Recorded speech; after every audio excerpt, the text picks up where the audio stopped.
श्रीशैलेशदयापात्रम् धीभक्त्यादिगुणार्णवम् यतीन्द्रप्रवणं वन्दे रम्यजामातरं मुनिम्। लक्ष्मीनाथसमारम्भां नाथयामुन मध्यमाम्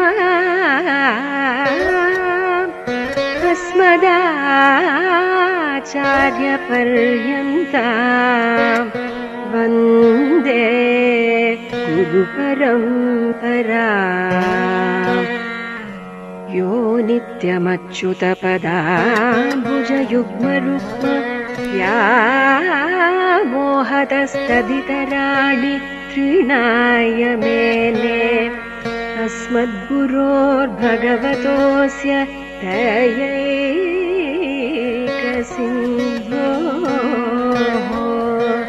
रामानुजस्य चरणौ शरणं प्रपद्ये।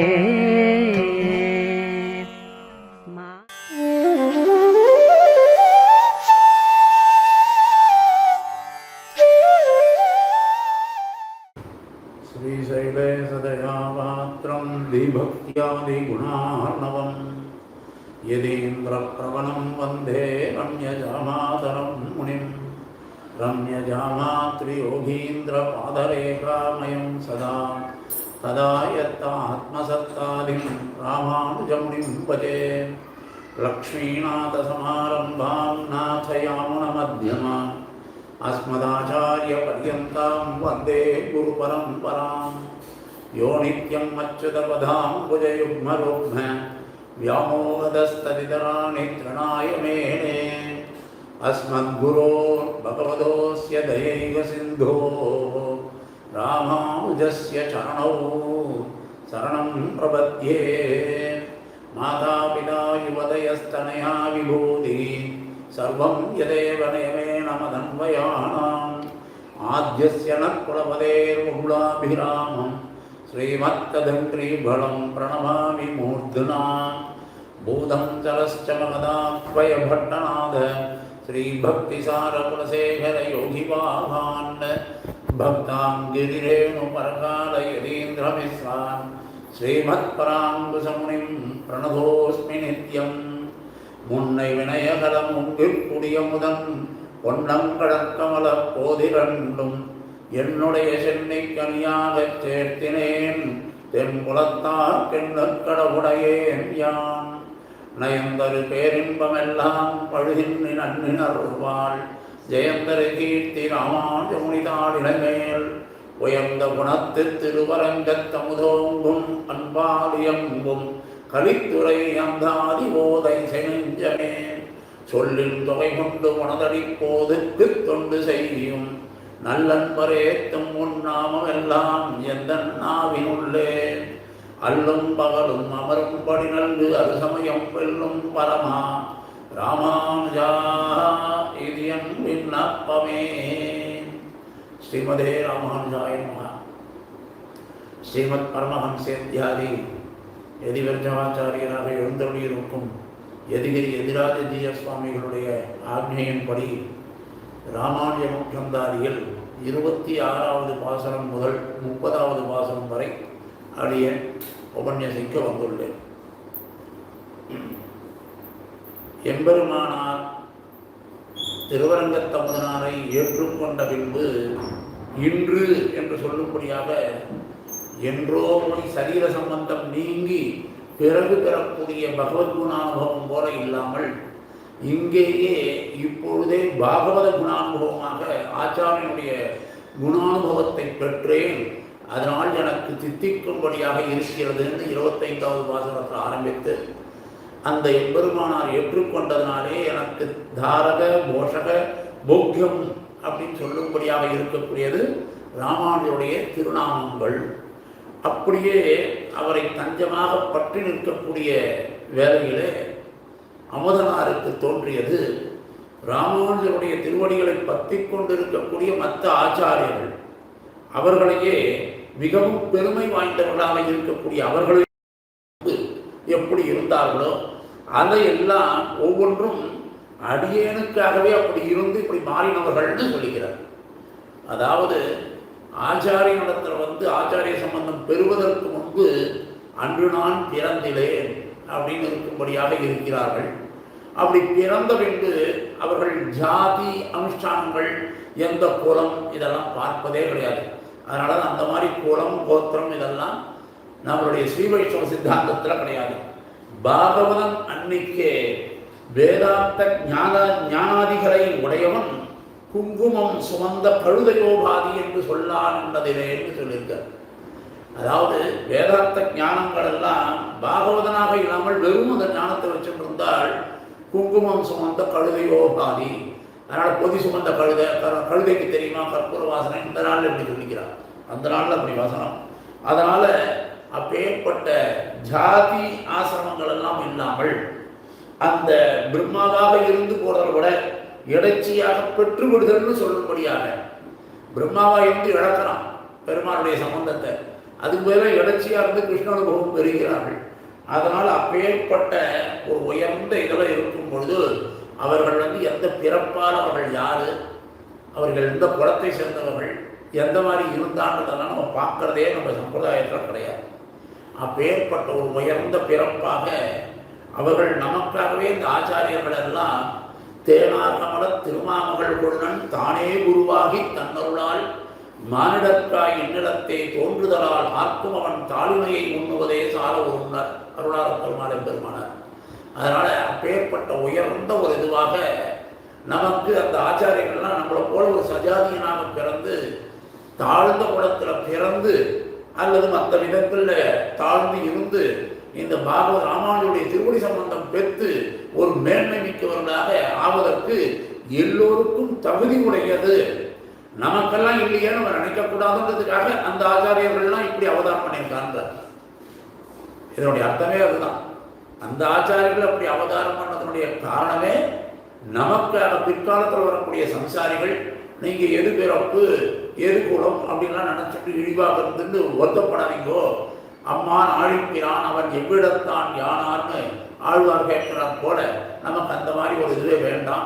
எப்போ நம்ம ராமானுடைய திருவடி சம்பந்தம் அடைகிறோமோ அப்பொழுதே நமக்கு எல்லாமே வந்து விடும்னு காட்டுறதுக்காகத்தான் வந்திருக்கா. அப்பேற்பட்ட பாகவதோத்தமர்களை வணங்குகிறேன் அப்படின்னு இந்த பாசுரத்தில் எடுக்கிறார்.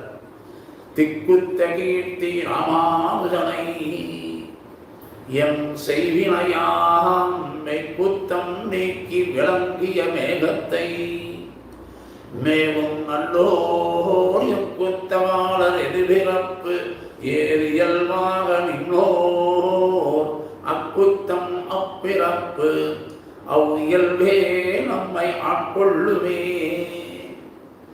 என் செய்வினையாம் நான் செய்த தீவினை, எனக்கு சொந்தமான கர்மங்களாகிறது. ஏன்னா தீவினை மற்றவா செஞ்சு நான் இந்த பாவத்தை அனுபவிக்கிறேன்னு இல்லை, நான் செஞ்ச கர்மாவே எனக்கு இந்த பாவத்தை கொடுத்துட்டு இருக்கு. அதனால என் செய்வினையாம் மெய் குத்தம், அதாவது குத்தம்னாலே தோஷம்னு அர்த்தம்.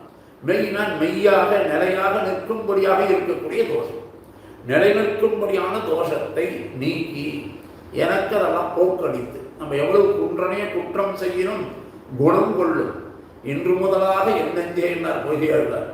அதுபோல நம்ம எவ்வளவு தோஷமுடையவர்களாக இருந்தாலும் ஆச்சாரியன் அந்த தோஷத்தை எல்லாம் பார்க்கறதில்லை. நம்ம வரவமான அந்த சிந்தையில் எப்படி இருக்கும்னு தான் பார்க்கணும். என்ன ஆச்சாரியனிடத்தில் வரவா அத்தனை பேருமே ரொம்ப உயர்ந்தவர்களாக இருக்கணும்னு நினச்சா அப்புறம் ஆச்சாரியன் சிஷ்யரே கிடைக்க மாட்டார். அதிகாரம் உண்டேல் அரங்கர் இறங்காரோ அதிகாரம் இல்லாதார் கன்றோ எதிராஜா நீ இறங்க வேண்டுவது மாமுனிகள். அதனால் அப்பேற்பட்ட தோஷத்தை எல்லாம் போக்கடித்து விளங்கிய அப்படின்னா பிரகாசமாக இருக்கக்கூடிய மேகம், மேகத்தை போன்ற பராங்குச பரகால எதிவராதிகளை மேகம் என்னும். ஏன்னா இவருக்கு நம்மாழ்வாராகிற காலமேகம், ராமானுஜா என் செழு கொண்டலேன்னு சொல்லும்படியான புயற்கை அருள்மாரின்னு சொல்லும்படியாக அவர்கள் எல்லாம் இருக்கக்கூடிய அந்த 3 பேரையுமே பராங்குச பரகால எதிவராதிகளை மேகம்னு சொல்லுவார். மேகத்துக்கு ஒப்பான ஒரு வள்ளல் தன்மை அது. நம்ம இடத்துல மேகம் எப்படி எதையும் எதிர்பார்க்காமல் தானாகவே பொழிந்து நம்மளை எல்லாம் ஒரு நன்றாக விளங்கும்படியாக பண்ணுகிறதோ அதுபோல நம்மளிடத்தில் இருக்கிற தோஷங்களை எல்லாம் நீக்கி ஆத்ம ஞானத்தை கொடுக்கும்படியாக ஒரு வள்ளல் தன்மையில் ஔதாரிய குணத்திலே ஆச்சாரியன், அதுவும் ராமானுஜன், அவரை கேட்கவே வேண்டாம். காரே கருணை ராமானுஜான் முதல்ல சொல்லியிருக்கார் இல்லையா? அதனால மேகத்தை மேகம் போன்றவரை திக்கு உத்த, திக்குன்னா திசைகள் எல்லாம் உற்றுன்னா எல்லா இடத்துலையும் பரவும்படியாக, திக்கு உற்று எல்லா இடமும் உத்து எல்லாரும் பார்த்தாலும் பரவிக்கொண்டு திசையிலும் எல்லா இடங்களிலுமே ராமானுடைய புகழ் பரவும்படியாக இருக்கும். அப்பேற்பட்ட திக்கு உத்த கீர்த்தி, புகழ் படைத்த, புகழ் நிறைய, கீர்த்தினா புகழ், அப்பேற்பட்ட ராமானுஜனை, எம்பெருமானாரை, சுவாமி ராமானுஜரை மேவும் அப்படின்னா பொருந்தி விட்டு பிரியாது பொருந்தி இருக்கும் நல்லோர். ராமானுஜ பதச்சாயா கோவிந்தா கணபாயினேன் எவ்வாறு சாதிக்கிறார் இல்லையா? அதுபோல ராமானுஜருடைய திருவடி நிழலாகவே மாறினவர்கள், சாயை போல இருக்கக்கூடியவர்கள்.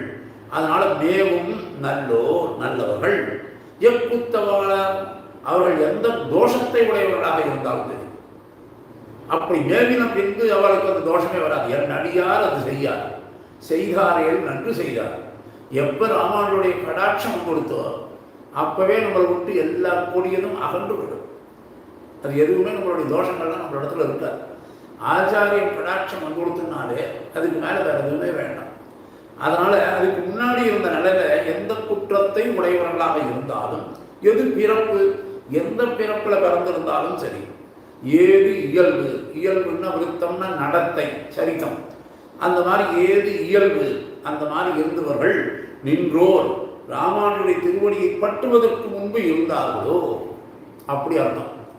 அந்த குற்றங்கள், அக்குற்றம் அந்த குற்றமும், அப்பிறப்பு அந்த பிறப்பும், அவ்வியல்வே அந்த நடத்தையும் நம்மை ஞான ஜென்மத்தின் சிறப்பை உணர்த்த நம்மை, நமக்கு அவெல்லாம் ஏன் அப்படி பிறந்து அந்த தோஷமுடையவர்களாகவும் அப்படி ஒரு பிறப்புல இருந்தும் அவருடைய சரித்திரத்தில் ஏதாவது இதுவாக இருந்தும் நம்ம ராமானுடைய திருவடி சம்பந்தத்தை பெற்று எப்படி மேன்மை அடைந்தார்களோ அது எதற்காக அப்படி இருந்ததுன்னா நம்ம எல்லாம் ராமானுடைய திருவடிக்கு ஆட்கொள்வதற்காக அவர்கள் வாழ்ந்து காட்டினார்கள். அதனால் அவர்களுடைய தாழ்வு அங்கே கிடையாது, நைசிய அனுசந்தானம் போல அது தாழ்ச்சி கிடையாது. ஏன்னா திருமாமகளுடன் தானே குருவாகின்னு இருக்கார். அதனால் சாட்சாத் நாராயணோ தேவகான்னு சொல்லும்படியாக இருக்கக்கூடிய ஆச்சாரியர்கள் அவர்கள் எல்லோருமே ராமானுடைய திருவடி சம்பந்தம் பெற்றுதான் உய்ய ஒரே வழி உடையவர் திருவடி என்று வந்தவர்கள். அப்படி வந்து நம்மை ஆட்கொள்ளும்படியாக அடிமைப்படுத்தும்படியாக நிற்கிறது அப்படின்றதுதான் என்னுடைய சாரம். என் செய்வினையாண்மை குத்தம் நீக்கி விளங்கிய வேகத்தை, வந்த வினை அல்ல நானே பண்ணின வினை, செய்வினை அப்படின்னு சொல்றார். பிரம்மஞானிகள்லாம் என்ன பண்ணுவான்னா முக்தி அடையும் பொழுது அவெல்லாம் பரமோதம் முறை முக்தி அடையக்கூடிய நிலைமை வரும்பொழுது புண்ணியங்கள் பாவங்கள்லாம் உதறிட்டு போயிடுவாங்க. அது சாந்தோக்கிய உபநிஷத்தெல்லாம் வரும். புண்ணியங்கள்லாம் வந்து அவருடைய உற்றார் நண்பர்கள் இவர்களிடத்துலாம் போய் சேரும், பாவங்கள்லாம் அவர்களுடைய விரோதிகளிடத்துல போய் சேரும் அப்படின்லாம் சொல்றாங்க. அஞ்ஞனம் வந்த வினைகளால் என்னுடைய வினை இல்லை. அந்த மாதிரி பாவத்தில் மற்றவா கொடுத்த பாவத்தில் நான் வந்த வினை இல்லை, இது நானே செய்தது, என்னுடைய செய்வினை, நான் செஞ்ச தப்புக்கு நான் தானே காரணம். மற்றவாளை குறை சொல்லவே முடியாது. எப்போவுமே நம்ம தான் நமக்கு காரணம். வல்லீர்கள் நீங்களே நானே தான் ஆயிடுதான்னா. அதனால் நான் முதல்ல உணரணும். அதுக்கு மேலே மெய்க்குத்தம், உண்மையான தோஷங்கள், உண்மை அழியாது நிலைநிற்கும். உண்மைக்கு எப்பவும் அழிவு கிடையாது, நிலை நிற்கும், அது சாஸ்வதமானது. அதுபோல் நான் செஞ்ச குத்தம் எல்லாமே சாஸ்வதமானது, அது நிலையானது. என்னுடைய செய்வினைகளாகிற குத்தம் அழியாது நிலை நிற்கும். பிராயச்சித்தத்தினாலேயோ அன்றி அனுபவத்தினாலேயோ போக்கடித்துக் கொள்ள இயலாது. இது பிராயச்சித்தம் பண்ணிட்டா போயிடும் அப்படின்னு நினைச்சிருந்தோ அல்லது அனுபவிச்சுட்டே அதனால் போயிடுத்து இனிமேல் என்னோட தீர்வுன்னு சொல்ல முடியாது. ஏன்னா இந்த கர்மாவானது தொடர்ந்து நான் செஞ்ச செய்வனையானது என்னை படிப்படியாக மேலே கொண்டு வந்துருக்கு. ஆள வந்தார் போல அவர்கள்லாம் சொன்ன நைசிய அனுசந்தானம் போன்று அன்று கூறாதி நாத குறுக்காக்கில நைசிய பாத்திரம்னு சொல்லுவார். வாசா மகோஜரம் அபாகுண தேசிகாக்கிய பூராதிநாத தேசிக அப்படின்னு எதிராத விம்சதியில் சாதிக்கிறார் மணவாள மகனிகள். கூரன் தெருளாரும் கூரத்தாழ்வானும் அவர் செல்வ திருமகனாதாமும் அருளி செய்த தீமை திரளானது இத்தனையும்னார். அப்படி தீமை திரளாக இருக்கக்கூடியது அவர்கள் நைசிய சந்தானத்தால சொன்னாலே தவிர மெய்யாகவே உள்ள புத்தம் இல்லை. ஆனால் அடியேனுக்கு மெய்யாகவே உள்ள புத்தம் என்னமா. இனி மெய்ப்புத்தம்னு சரீர சம்பந்தத்தால் வரும் அகங்கார மமகாரங்களாகிற புத்தம்னு எடுத்துக்கலாம். மெய்ப்புத்தம்னா மெய்ன்றது சரீரத்தை சொல்லும். மெய்யில் வாழ்க்கையை மெய்யெனக் கொள்ளும் இவ்வையம் தன்னோடும் கூடுவதில்லையான்னு. அதனால மெய்யே நினைச்சுட்டு வாழணும் இல்லையா. அதனால இந்த சரீரத்தில் வரக்கூடிய அகங்கார மமகாரங்களாகிற தோஷம். அப்பொழுது வினையாம் என்பதற்கு வினையினால் உண்டாயினு பொருள் எடுத்துக்கணும். அப்படி எடுத்துட்டா என்னால் செய்யப்பட்ட கர்மங்களினாலேயே தேக சம்பந்தத்தாலேயே அகங்கார மமகார தோஷங்களை செய்து கொண்டு இருந்த மெய்க்குத்தம். ஆக இதெல்லாம் நீக்கி விளங்கிய மேகத்தை, ஜலத்தை போக்கடிக்கக்கூடிய மேகம் போன்ற வள்ளல் தன்மை வாய்ந்தவரான ராமானுஜர் குற்றம் நீக்கியது வள்ளலாகிய எம்பெருமானாருக்கு தாம் பெற்ற பேராக கருதுகிறார். ராமானுஜர் நம்மளுடைய தோஷங்களை போக்குறதே ஆச்சாரியன். அவருடைய ஏதோ பேரு பெற்றால் போல அவர் சந்தோஷத்தோடு நம்ம கொடுக்குறார் நம்மளுடைய தோஷத்தை போக்குறத. அதனால் அந்த தோஷத்தை போக்கி தம் பேராகவே நினைக்கிறார். அப்பேற்பட்ட ஔதாரியம் அமுதனாரை குத்தமத்தவராக பெற்றோமே என்று மிக்க சந்தோஷத்தோடு காணப்படுகிறாராம் சுவாமி ராமானுஜர். ஆகா, இப்படி ஒரு அமுதனார் கிடைச்சிட்டாரே, இவ்வளவு தோஷம் உள்ளவர், அவருக்கு அனுகிரகம் பண்ணிட்டோம் அப்படின்றார் போல ராமானுஜர் தன் பேராக தன்னுடைய செயலாக கிருதக்கிருதஜகான்னு சொன்னார் இல்லையா, அதுபோல தன்னுடைய காரியம் செய்து கொண்டார் போலே ஒரு சந்தோஷம் சுவாமி ராமானுஜருக்கு. மேவும் நல்லோர் எக்குத்தவாளர் எதிர்பிறப்பேரியல்வாக நின்னோ அக்குத்தம் அப்பிறப்பு இயல்பே நம்மை ஆட்கொள்ளுமே. என்னை மேவுதல், மேவுதல்னா நிழல் போல விட்டு பிரியாது இருத்தல். எம்பெருமானாரையே மேவுகையே நலம், ராமானுஜரத்திலேயே பொருந்தி இருப்பதுதான் நலம். அத்தகைய நலம் வாய்ந்தவர்கள் நல்லோர்கள். அந்த நலத்தினை அவர் வாழ்ந்த குறை, அந்த நலத்தினால் என்ன ஆகிடுது, அவ பூர்வாசிரமத்தில் அந்த ராமானுஜனுடைய திருமுடி சம்பந்தம் பெறுவதற்கு முன்னாலே இருந்த நலமே, அதில் எந்த குறை இருந்தாலும் அறிவினாலேயோ பிறப்பினாலேயோ நடத்தையினாலேயோ எதுவாக இருந்தாலும் அது எல்லாமே நலமாக ஆக்கப்பட்டு என்னை ஆட்கொள்ளும்படியாக வந்து விடுகிறது. அதனால் எனக்கும் அந்த மாதிரி ஒரு நல்ல நிலைமை வந்துவிடும் என்பதை ஒரு நம்பகத்தன்மையை இந்த ஆச்சாரியனுடைய பூர்வ விருத்தாந்தங்கள் நமக்கு காட்டுகிறது. என்ற எக்குத்தவாளர் எது பிறப்பு எது இயல்பு, எது பிறப்பு என்று பிறப்பில் குறையோ நடத்தையில் குறையோ பேசப்பட்டால் இங்கு கூறப்படும் குத்தம் ஞானத்தில் குறைவைக்குரியது தான் சொல்லணும். எக்குத்தம்னாக்கா வேற தோஷம் இல்லை, அவளுக்கெல்லாம் அஞ்ஞானமாக இருந்தது, அந்த ஞானத்தை கொடுத்தார் ராமானுஜர். அதனால ஞானம்தான் பெருசே தவிர மற்றபடி வேற எதுவும் கிடையாது. நல்லார் அல்லார் எம்பெருமானாரை மேவார். யாரெல்லாம் நல்லவர்கள் இல்லையோ அவர்கள் ராமானுஜருடைய திருப்படி சம்பந்தத்துக்கு வர முடியாது. இதெல்லாம் தெரிஞ்சுக்கணும். அதனால மேவினார் நல்லார், மேவாதவர் அல்லார், மேவினார் நல்லார். நல்லாராயின் அவர்களிடத்தில் எப்படி குறை இருக்க முடியும்? ஒரு நல்லவனாக இருந்தால் அவர்களிடத்தில் என்ன குறையை சொல்ல முடியும்? இருக்க முடியாது.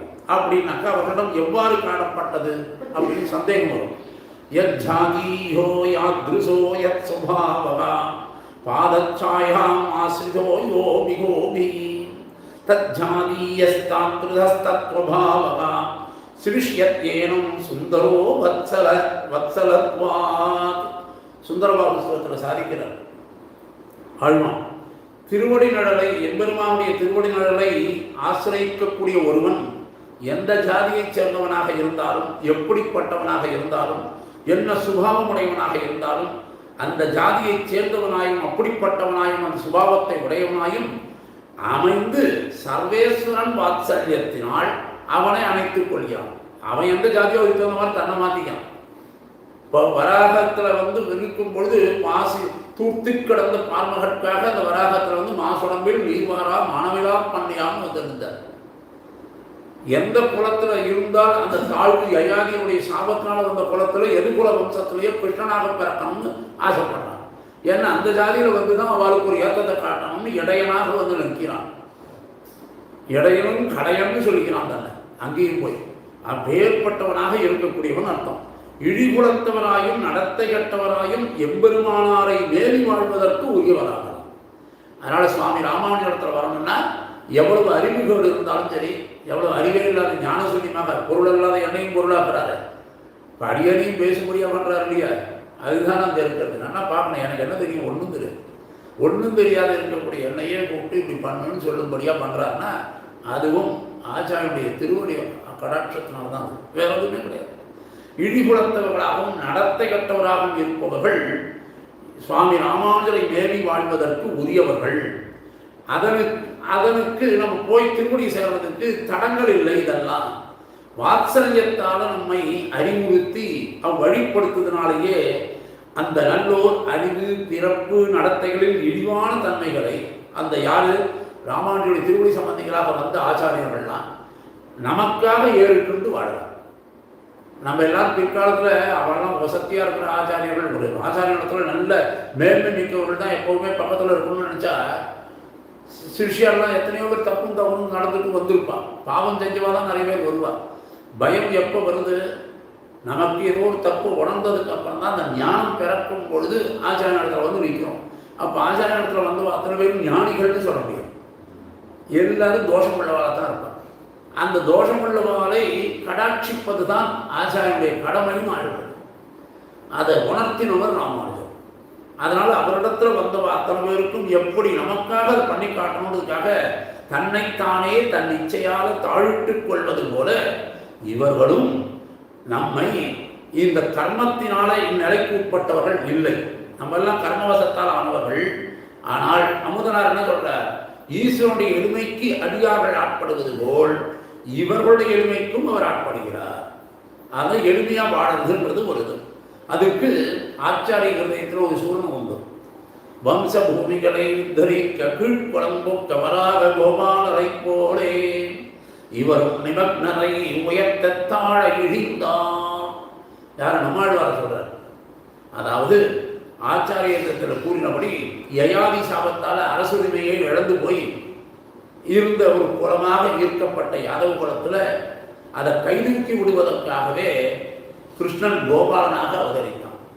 அதுபோல பிரளய காலத்தில் நீரில் மூழ்கின பூமியை இடந்து மேலெடுப்பதற்காக கீழ்ப்புகும் கேடலாய் கீழே ஒரு பன்றியாக அவதரித்து அகங்கார கேத்துவான குலந்தாங்கும் ஜாதிகள் நாளிலும் கீழிழிந்து சம்சாரத்தில் அழுந்தினவர்களை உயர்த்துவதற்காகவே அகங்காரத்துக்கு இடம் தராத இடிகுலத்திலே ராமானுஜனை மேவும் நல்லோர் அவதரித்துள்ளனர்.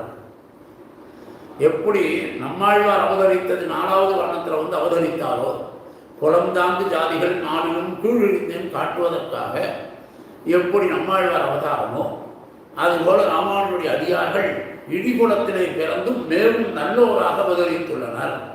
அதனால இடிகுலத்தில் பிறந்ததுனால ஒன்றும் தப்பு கிடையாது. இழிகுலத்தவர்களிலும் எம் அடியார்களாகில் தொழுவினியே கொடுமின் கொன்மின் என்று நின்னோடும் ஒக்க வழிபடாதவர்களின் போல் மதில் திருவரங்கத்தானே என்றார்.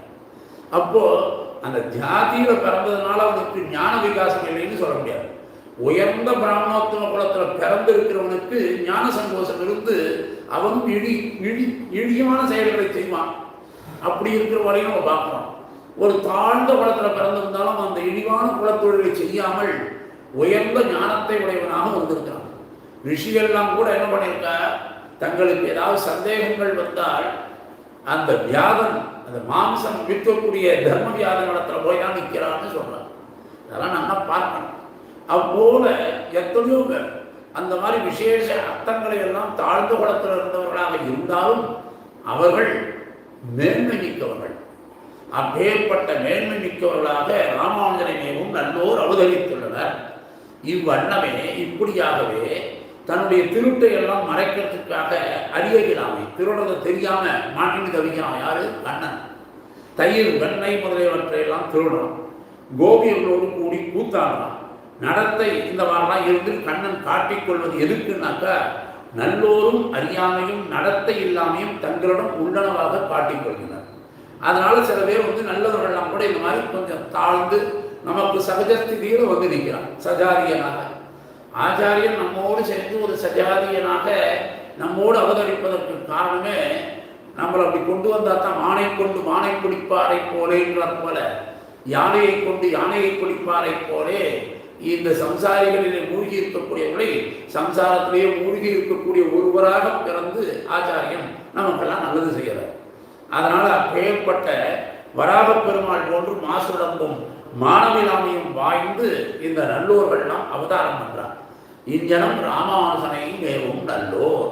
அவர்கள் மேவுவதற்கு முன்பு அறிவிலியோ பிறப்பிலையோ நடத்திலையோ காணும் குறைகள் எல்லாம் இறைவனுடைய குறைகளை போல எப்படி கிருஷ்ணாவதாரத்தில் குறையோடு இருந்தாலும் அது போல நினச்சிக்கணும். ஏன்னா அறிவினால் குறைவில்லா அகஞானத்தொரு மூர்த்தின்னா, அறிவினாலும் குறைவில்லாதவன் கண்ணன், நிறைஞானத்தொரு மூர்த்தின்னர். ஆனால் அவன் அங்கே நடந்து கொள்வது எல்லாமே ஒரு இடையனாக அந்த ஒரு பாவனை பண்ணுறான் இல்லையா? அது போல இந்த ஆச்சாரியெல்லாம் பண்ணியிருக்கா அப்படிங்கிறது அமுதனால் நினைக்கும் தோறும் ஒவ்வொன்றுக்கும் ஆட்பட்டு விடுகிறார். ஆகா, எப்படியெல்லாம் இருக்கா. பாகவதர்களை எந்த வகையிலும் தன்னை விட கீழ்பட்டவர்களாக நினைக்கக்கூடாது. ஒத்தவர்களாக கருதுவதும் ஆச்சாரிய துல்லியர் அப்படின்னு நினைக்கணுமா? பாகவத அவசாரம் நமக்கு ஈக்குவல்னு அவளை நினைக்கவும் கூடாதான். நம்மளை எந்த இடத்துலையும் பாகவதனா ரொம்ப கீழானவன் அப்படின்ற ஒரு தாழ்ச்சியை வச்சுட்டு பாசப்படாதான். இது பாகவத அவசாரம். ஸ்ரீ வைஷ்ணவர்களுக்கு ஆதர்ச முழுதரான அமுதனார் நல்லோருடைய ஞான ஜன்ம விருத்தங்களை இந்ஞனம் சீரியவாக கருதாமல் இருக்க பண்ணார். அமுதனார் இப்படி யாரெல்லாம் ஞான விருத்தங்கள்லாம் வாழ்க்கை இப்படி இருக்க தாழ்ச்சின்னு அவளை நினைக்கிறாரன்னா கிடையாது. இதை நல்லா புரிஞ்சுக்கணும். இப்படி நினையாது ஒழிகையும் அபச்சாரம் என்று தனக்கு பிறப்பாலும் அறிவாலும் நடத்தையாலும் கீழ்ப்பட்ட பாகவதர்களை நினைப்பது அபச்சாரமாவது போல. பாகவத நடத்துல பிறப்பாலையோ அறிவாலையோ நடத்தையாலையோ யாரையும் குறைவா சொல்லப்படாது. ஆச்சாரிய துல்லியர் என்றும் ஆச்சாரியனுக்கு சமம் என்றோ சம்சாரிகளிலும் தன்னிலும் ஈஸ்வரனிலும் அதிகர் என்றும் நினையாது ஒழிகை. ஈஸ்வரனை காட்டிலும் மேலானவன் நினைக்கிறோம். அப்பேற்பட்ட நினையாது ஒழிகையும் அபசாரமாய் தலைக்கணும். அதுவும் அபசாரம் தான். அதனால ஸ்ரீவசன பூஷணத்தில் அதெல்லாம் நம்ம அனுபவிக்கிறோம். இனி மேலும் நல்லோர் தினத்து பிறந்து மிக்க ஈடுபாட்டினால் அவர்களுடைய குற்றம் முதலிய நற்றமாய் அமுதனாரை ஆட்கொள்கின்றன என்பதுமா. அதாவது அவர்களுக்கு இருக்கக்கூடிய குற்றம் எல்லாமே நற்றமாக கொள். செய்த குத்தம் நத்தமாகவே கொள் நாதனே என்ன திருமழிசாய்கள். அதனால இந்த குத்தங்கள் எல்லாம் நத்தமாகவே இவரை ஆட்கொள்கிறது. அன்பு முதுகுறுத்துன்னா அன்பு ஜாஸ்தி ஆக ஆக எவ்வளவு தப்பு செஞ்சாலும் அவன் இடத்துல தோஷமே பார்க்க மாட்டோம். நமக்கு யாரிடத்துல அன்பு இருக்கோ அவள் எது செஞ்சாலும் யோசிப்போம். அதே அன்பு இல்லாதவா கொஞ்சம் ஏதாவது ஒரு சின்ன தப்பு பண்ணா கூட அது பெருசாக நடக்கும். அது போல இன்னொரு என்னன்னாக்கா இழி குலத்தவர்களான ஜென்ம விருத்தாந்தங்களை அமுதனால் கருதுவதாக நினைக்கப்படாது. இந்த பாசகத்தில் இழி குலத்தவர்கள் அப்படின்னு சொல்லி அந்த மாதிரி நினைச்சுக்கா அப்படின்னு நினைக்கக்கூடாது. ஏன்னா உத்கிருஷ்ட குலத்தவர்களுடைய ஜன்மஜான விருத்தந்தங்களையே கருதுவதாகவே படலாம். எப்படி உயர்ந்த குலத்தில் பிறந்திருக்கிறார்களோ அதுபோல இழிகுலத்தவர்களாக இருந்தாலும் அவர்களுக்கும் அந்த உயர்குலத்தவருடைய அறிவு ஞானம் எல்லாம் உண்டு அப்படின்னு எடுத்துக்கிறதா தான் எடுத்துக்கணும். ராமானுஜனை மேவும் நல்லோர் அகங்காரத்துக்கு ஏதுவாதலில் உயர்குடி பிறப்பும் அறிவு குணமும். அகங்காரத்துக்கு ஏது உயர்குடி பிறப்புன்னு நினைக்கிறது. அதனாலதான் மஞ்சமு குறும்பாம் குழியை கிடக்கும் நம் கூறத்தாழ்வான். எந்த குறும்பும் இல்லாமல் இருந்தவர் ஒழுக்கம் உடமையும் தள்ளத்தக்கன அகங்காரத்துக்கு இடம் தராத இழிகுல பிறக்கும். அகங்காரத்தோடு இருந்தால் அதெல்லாம் விட்டுடணும், அவளை சேர்க்கவே வேண்டாம். அதான் அந்த வேதாந்த ஞானாதிகள் இருந்தாலும் அவனுக்கு அந்த பாகவத லட்சணம் இல்லைன்னா குங்குமம் சுமந்த பழுதையோபாதி அப்படின்றார். அதுபோல அகங்காரத்துக்கே இடம் தராம நான் எனதுன்னு நினைக்காம இருக்கக்கூடிய தாழ்குளத்தில் பிறந்திருந்தாலும் அறிவு இன்மை இருந்தாலும் ஒழுக்கம் இன்மை இருந்தாலும் அதுவே உயர்த்தின்னு நினைக்கிறார்.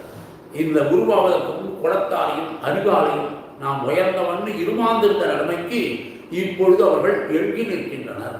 ஆக நம்ம எவ்வளோ பெரிய ஆளுன்னு நினைச்சவாரெல்லாம் கடைசியில் ராமானுஜன் திருவடி சம்பந்தமே நம்ம ஒன்றும் இல்லை, அல்ப ஜந்து, இவ்வளவு தூரம் நம்ம என்னவோ பெருசாக நினைச்சிட்டு இருந்தோம், அதெல்லாம் கிடையாதுன்னு நினைக்கும்படியாக இருக்கணும். அப்படி எழுகி வெட்கப்பட்டு நிற்கிறார். அகங்காரத்துக்கு இடம் தந்து நாமும் கீழ்பட்டவர்கள் ஆகிடுமோ என்று தங்களை அவர்கள் நொந்து கொள்ளும் நிலை. ஒவ்வொன்றுக்கும் நான் ஆட்பட்டேன் என்கிறார் அமுதனார். அதாவது இப்படி அவள்லாம் இந்த கீழ் நிலைமையில நின்றதெல்லாம் எனக்காக இப்படி பண்ணியிருக்க, அதனால் அவர்களுக்கு நான் கைங்கரியம் பண்ணும் கடவையன் ஆகுவ அவன் இயல்பே. ஏகாரத்தை அக்குற்றமே அவ்வியல்வே அப்படின்னு சொல்லும் பொழுது அந்த பிறப்பே எல்லாத்துலேயும் கூட்டிக்கணும். ஏது பிறப்பே அப்படின்னு, எது குற்றமே அப்படிங்கிறப்ப ஏகாரம். இப்படி ஒன்னொன்னுலையும் எடுத்துக்கொண்டு இதனால் ஒவ்வொன்றில் ஆட்கொள்வது புலனாம். இப்படி பாகவதோத்தமர்களாக இருக்கக்கூடிய ராமானுஜனை மிகவும் நல்லார். அவர்கள் அல்லாராக இருந்தாலும் நல்லாரான பின்பு அவர்கள் எல்லோருமே நல்லவர்கள் தான். அதனால பாகவதோத்தமர்களோடு அடியார்கள் குழாங்களுடன் தான் இருக்கணும்னு ஆசைப்படுறார். அதனால அப்படி ஒரு பாகவத சமூகத்தில் ராமானுஜனுடைய அடியார்கள் கூட்டத்தில் அடியேறும் இருக்கணும்னு ஆசைப்படுறார். அதுதான் இந்த பாசுரத்தினுடைய ஒரு ஏற்றம். அடுத்த பாசுரத்தில் உடனே தன்னை மேவும் நல்லோர்திடத்து மிகவும் அமுதனார் ஈடுபாடு கொண்டு இருப்பது கண்டு ராமானுஜருக்கு ஒரு சந்தோஷம். இவர் நெஞ்சுக்குள்ளேயே வந்து குடி புகுந்துட்டார் ராமானுஜர். அமுதனாருடைய திருவுள்ளத்துக்குள்ள கொடுத்தனம் வந்துட்டார் ராமானுஜர்.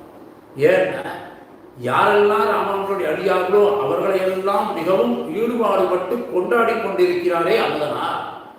அவர்கள்லாம் நமக்காகத்தானே இப்படி வந்திருக்கா, அதனால என்னை போல நீசனே நிறைவொன்று மேலேன்னு சொல்லும்படியா இருக்கிறவாளுக்கெல்லாம் அனுகிரகம் பண்ணுவதை காட்டி கொடுப்பதற்காக அந்த ஆச்சாரியர்கள்லாம் அப்படி வந்து ராமானுஜருடைய திருவடி சம்பந்தமானால் அப்படின்னு நினைச்சிட்டு சந்தோஷப்பட்டதுனால ராமானுஜருக்கு என்ன ஆயிடுச்சுன்னா, இப்படி தன்னுடைய சிஷ்யர்களிடத்துல ரொம்ப அபிமானம் வைத்துக் கொண்டிருக்கக்கூடிய அமுதனாருடைய திருவுள்ளத்துல நம்ம போய் உட்காண்டா என்னன்னு ராமானுஜர் வந்து அந்த திருவுள்ளத்துல கொடுத்தனும் வந்துட்டார்.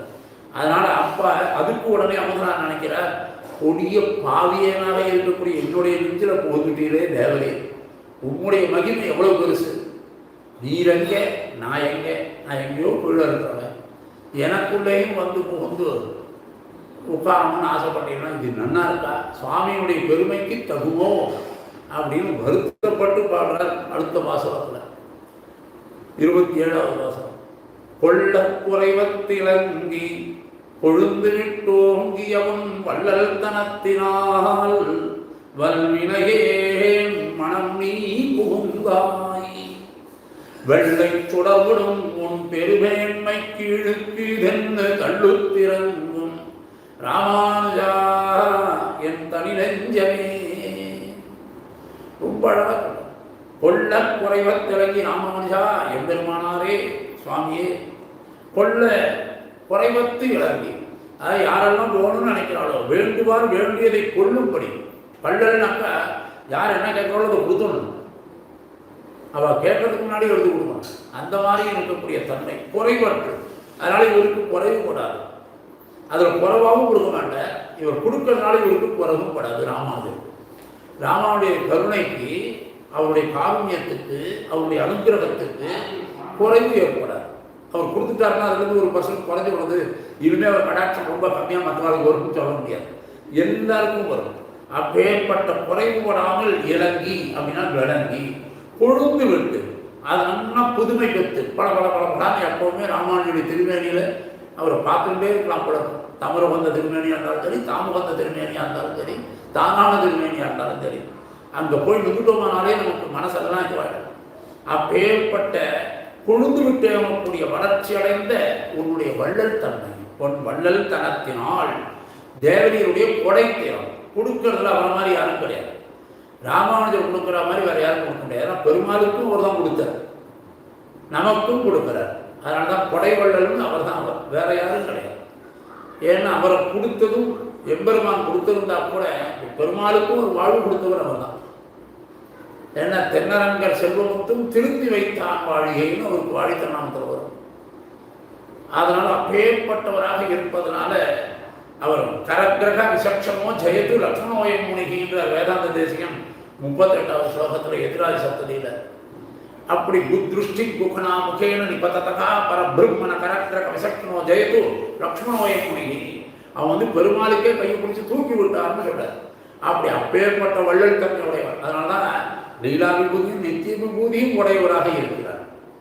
பெருமாளுக்கும் வாழ்வு கொடுத்தவர், நமக்கு வாழ்வு கொடுத்தார்றது மட்டும் இல்லை, பெருமாளுக்கும் வாழ்வு கொடுத்தார். இல்லைன்னா அவர் இல்லைன்னா ஒரு 1000 வருஷம் முன்னாடி பெருமாள் கோயில் இழுத்து மூடணும்னு சொன்ன காலம் அது. அந்த காலத்தில் வந்து அவதாரம் அவர் பண்ணலைன்னா ஒன்றுமே கிடையாது.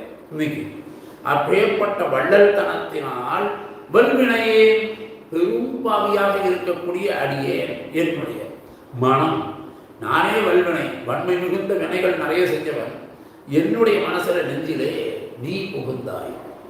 சுவாமி ராமானுஜரே நீ புகுந்தாய். தேவரையை வந்து புகுந்து வந்துட்டு உள்ள வந்தாய், என் மனம் புகுந்தாய், மண்ணி நின்னாய்.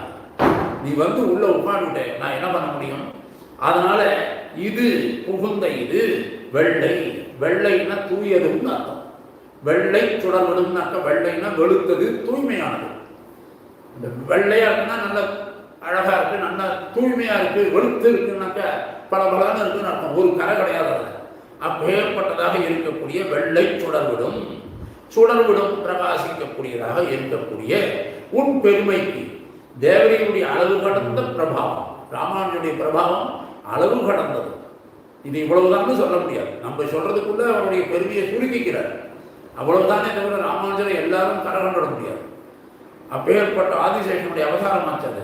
இழுக்கு என்று குறை. நான் வந்து என் மனசுக்குள்ள தேவதை வந்து பூந்துட்டீரே, இவ்வளவு பெரிய மகா பிரபாவம் உடைய பாக்கிய பெரிய மகா ஞானியா இருக்கிறவர், அவரை அடைய வேண்டிய பாக்கியம் அடியருக்கு இல்லைன்னு இருக்கும் பொழுதும் அடியனுடைய மனத்துல வந்து புகுந்து நின்று கொண்டாய். அதனால என்னுடைய தனி நெஞ்சம், நெஞ்சத்துக்கு சப்போர்ட் இல்லை வேற யார், என் தனி நெஞ்சம், என்னுடைய தனிப்பட்ட மனசு, என்னுடைய தனி கருத்து அப்படின்னு சொல்லும்படியாக தள்ளுற்று தளர்ந்து நம்ம போய் இழுத்து நமக்கு எவ்வளவு தோஷம். என் மனசுக்குள்ள வந்து இந்த ராமானுஜர் உட்காந்துட்டாரு, இது நியாயமா? அவருடைய பெருமை எப்பேற்பட்டது. மகா ஞானிகள்லாம் அவரை கொண்டாடிட்டு இருக்கா. உலகமே பெருமாளே அவரை கொண்டாடுறது, ஆண்டாலே அண்ணான்னு கூப்பிடுறார். அந்த அளவுக்கு இருக்கக்கூடிய ஒரு உயர்ந்த ஞானிய அடியேன் மனசுல வந்து உள்ள உட்காந்துட்டாரு. இது எவ்வளவு அவத்தியத்தை விளைக்காதா அவருக்கு? அவரை போய் நம்ம மனசுல வச்சுட்டு இருக்கிறோம்னு சொல்றோமே, அதுக்கு தகுந்தவா நம்ம நடத்தையெல்லாம் மாற வேண்டாமா? கலிகாலத்தில் யோசிச்சு பார்க்கணும். வெறும் ராமானுஜர்னு சொல்றோம். இந்த ராமானுஜரை தியானம் பண்ணி நம்ம மனசுக்குள்ள கொண்டு வந்து உட்கார வச்சுட்டோம்னா அதற்கு தகுந்தாற் போல வாழ்க்கை வாழணும். அந்த வாழ்க்கை இல்லைன்னா இந்த மாதிரி மனசு தளர்ந்து போகுதுன்றத சொல்ல. கொள்ள குறைவத்து இறங்கி விரும்பியவர் கொடுத்து வாங்க வேண்டாது. விரும்பியவர்கள் என்ன வேணும் கேட்டு கேட்டு வாங்கிறதுக்கு பதிலாக அவர்கள் விரும்பினதெல்லாம் இஷ்டப்படி தாமே எடுத்துக்கொள்ளலாம்படி என்ன வேணுமோ எல்லாம் அனுபவிக்கும்னு சொல்லும்படியா இருக்கக்கூடிய வள்ளல்தனம் ராமானுஜருடையது. இனி கொள்ள சிறிதும் குறைவுபடாது. அவர் கொடுக்கக்கூடிய அனுகிரகமானது துளி கூட குறைவுபடாது. முகில்கள் மேகங்கள்லாம் எவ்வளவு தீர்த்தத்தை பருகினாலும் கடல் வத்தாது, கடல் வத்தாது. அதுபோல நம்ம எவ்வளவுதான் ராமானுஜத்தில் வந்து இந்த பிரார்த்தனை அந்த பிரார்த்தனை எத்தனை பேர் இப்போ பண்ணுறா. ஸ்ரீபெரும்புதூர்லாம் வந்து நிறைய பேர் வந்து அந்த திருவாதிரைக்கு வந்து யாரோ யோசிச்சு சொல்லிட்டான்னு என்னென்னவோ பண்ணுறா. அதையும் போட்டு ராமானுஜர் பார்த்துட்டு எல்லாருக்கும் அனுகிரகம் பண்ணிட்டாங்க. எதுக்கு வராலும் அவளுக்கெல்லாம் அதை நிறைவேற்றணுன்ற ஒரு எண்ணத்தை அவர் வச்சுருக்கார். அப்பேற்பட்டவரை அதை செஞ்சு கொடுக்கறத கூட தன் பேராக நினைக்கிறார். அவளுடைய குறைகளுக்காக வந்து பிரார்த்தனை பண்ணிட்டா கூட அதை தன் பேராக கொண்டு அவர்களுக்கும் செய்து கொடுக்கிறார். கொழுந்து விட்டு அப்படின்னு சொல்லும் பொழுது வள்ளல் தனத்தினால் கடல் நீர்மை குன்றாமல் இருக்கும். கடல்ல நீர்மை குன்றாமல் இருக்கும், அவ்வளவுதான். அதுபோல வள்ளல்தனத்துல மேன்மேலும் புதுமை பெற்று ஓங்கி வரும். வள்ளல்தனத்துல எப்பவுமே புதுமையோடு இருக்க முடியாது. அதனால எக்காலத்திலும் நமக்கு அனுகிரகம் பண்ணக்கூடியவர் ராமானுஜன் என்னும் காரே பண்ணி ராமானுஜானாருடைய தன் வள்ளல் தன்மையால் தன்னை காட்டி நான் கண்டு உயரும்படி செய்தது அப்படின்னு கீழே சொன்னார். இங்கே காட்டியதோடு நிற்காமல் என் நெஞ்சத்துக்குள்ள வந்து அமர்ந்தா அப்படின்னு தன்னை நிரந்தரமாக நிலைநாட்டினார். வாசஸ்தலமாக என்னுடைய நெஞ்சையே மனசையே ஏற்றுக்கொண்டு விட்டார் ராமானுஜர் அப்படிங்கிறார். வள்ளல் தன்மை பொழுது விட்டு ஓங்கினமை புலனாகிறது. வள்ளல் தனம்ன்றது முதல்ல கொடுத்தது. ஆனால் இப்போ பொழுது விட்டு நல்லா படர்ந்து வளர்றதுன்றதுக்கு காரணம் மனசுக்குள்ள குடிபுகுந்தது. அதனால இங்கேயும் வள்ளல்னு சொல்லும் பொழுது அந்த குடிபுகுந்து இன்னும் வளர்றாரு. உள்ளுக்குள்ளேயே ராமானுஜர் அந்த அரவத்தமிழோடும் அழகிய பாற்கடலோடும் எப்படி பெரியாழ்வார் பெருமாளையே உள்ள கூப்பிட்டு வந்து உட்கார்ந்து வச்சுட்டாரோ அதுபோல இவரிடத்துல வந்து அந்த மனத்துல வந்து உனதடியே மனம் புகுந்தாய் புகுந்ததன் பின்னு சொல்லும்படியாக அடியேன் மனத்தில் புகுந்த அடியேன் மனம் புகுந்த தீங்கருமின் தெளிவே என்று சொல்லும்படியாக உளங்கணிந்து இருக்கும் அடியவளங்கள் உள்ளத்தில் ஊறிய தேனாக இப்படி சிந்தைகளுக்குள் நீங்காது இருந்த திருவே என்று சொல்லும்படியாக ராமானுஜன் வந்து நிலைநாட்டினதுனால அந்த கொழுந்து விட்டு ஓங்கி படருகிறது. ஏனையோர் வள்ளல் தன்மை தன்னையும் மனைவியும் தவிர மற்றவர்களை அள்ளி கொடு. அதாவது பெருமாளுக்கு தாயார் என்ன சொல்றார், உனக்கு என்ன வேணுமோ அதெல்லாம் கொடுக்குறேன், ஆனால் என்னையும் முன்னாடி கொடுன்னு சொல்ற மாதிரி இருக்கும் ஸ்ரீ பணியானவர்கள். அப்படி இல்லாமல் இவ்வளவு வள்ளத்தன்மையோ தன்னையே என்னுள் புகுந்து, இவருடைய வள்ளத்தன்மை அவரே உள்ளவங்க புகுந்து விட்டார். அப்படி வந்து வளர்ந்துள்ளது இந்த வேறுபாடு. அதனால்தான் உன் வள்ளல் தன்மைன்றார். பெருமாளுக்கு இருக்கிற வள்ளல் தன்மை காட்டும் இவருக்கு வள்ளல் தன்மை இது ஜாஸ்தின்றார். ஏன்னா பெருமாளுக்கே வாழ்வு கொடுத்தவர் இல்லையா, அதனால இவருக்கு உன் வள்ளல் தன்மைன்னு உன்னு நம்ம வார்த்தை போடுறார். இனி விரும்பியதை வழங்கும் ஏனையோர் வள்ளல் தனத்திலும் மற்றவா கொடுக்கறது விரும்பியதை கேட்டா கொடுக்குறார்.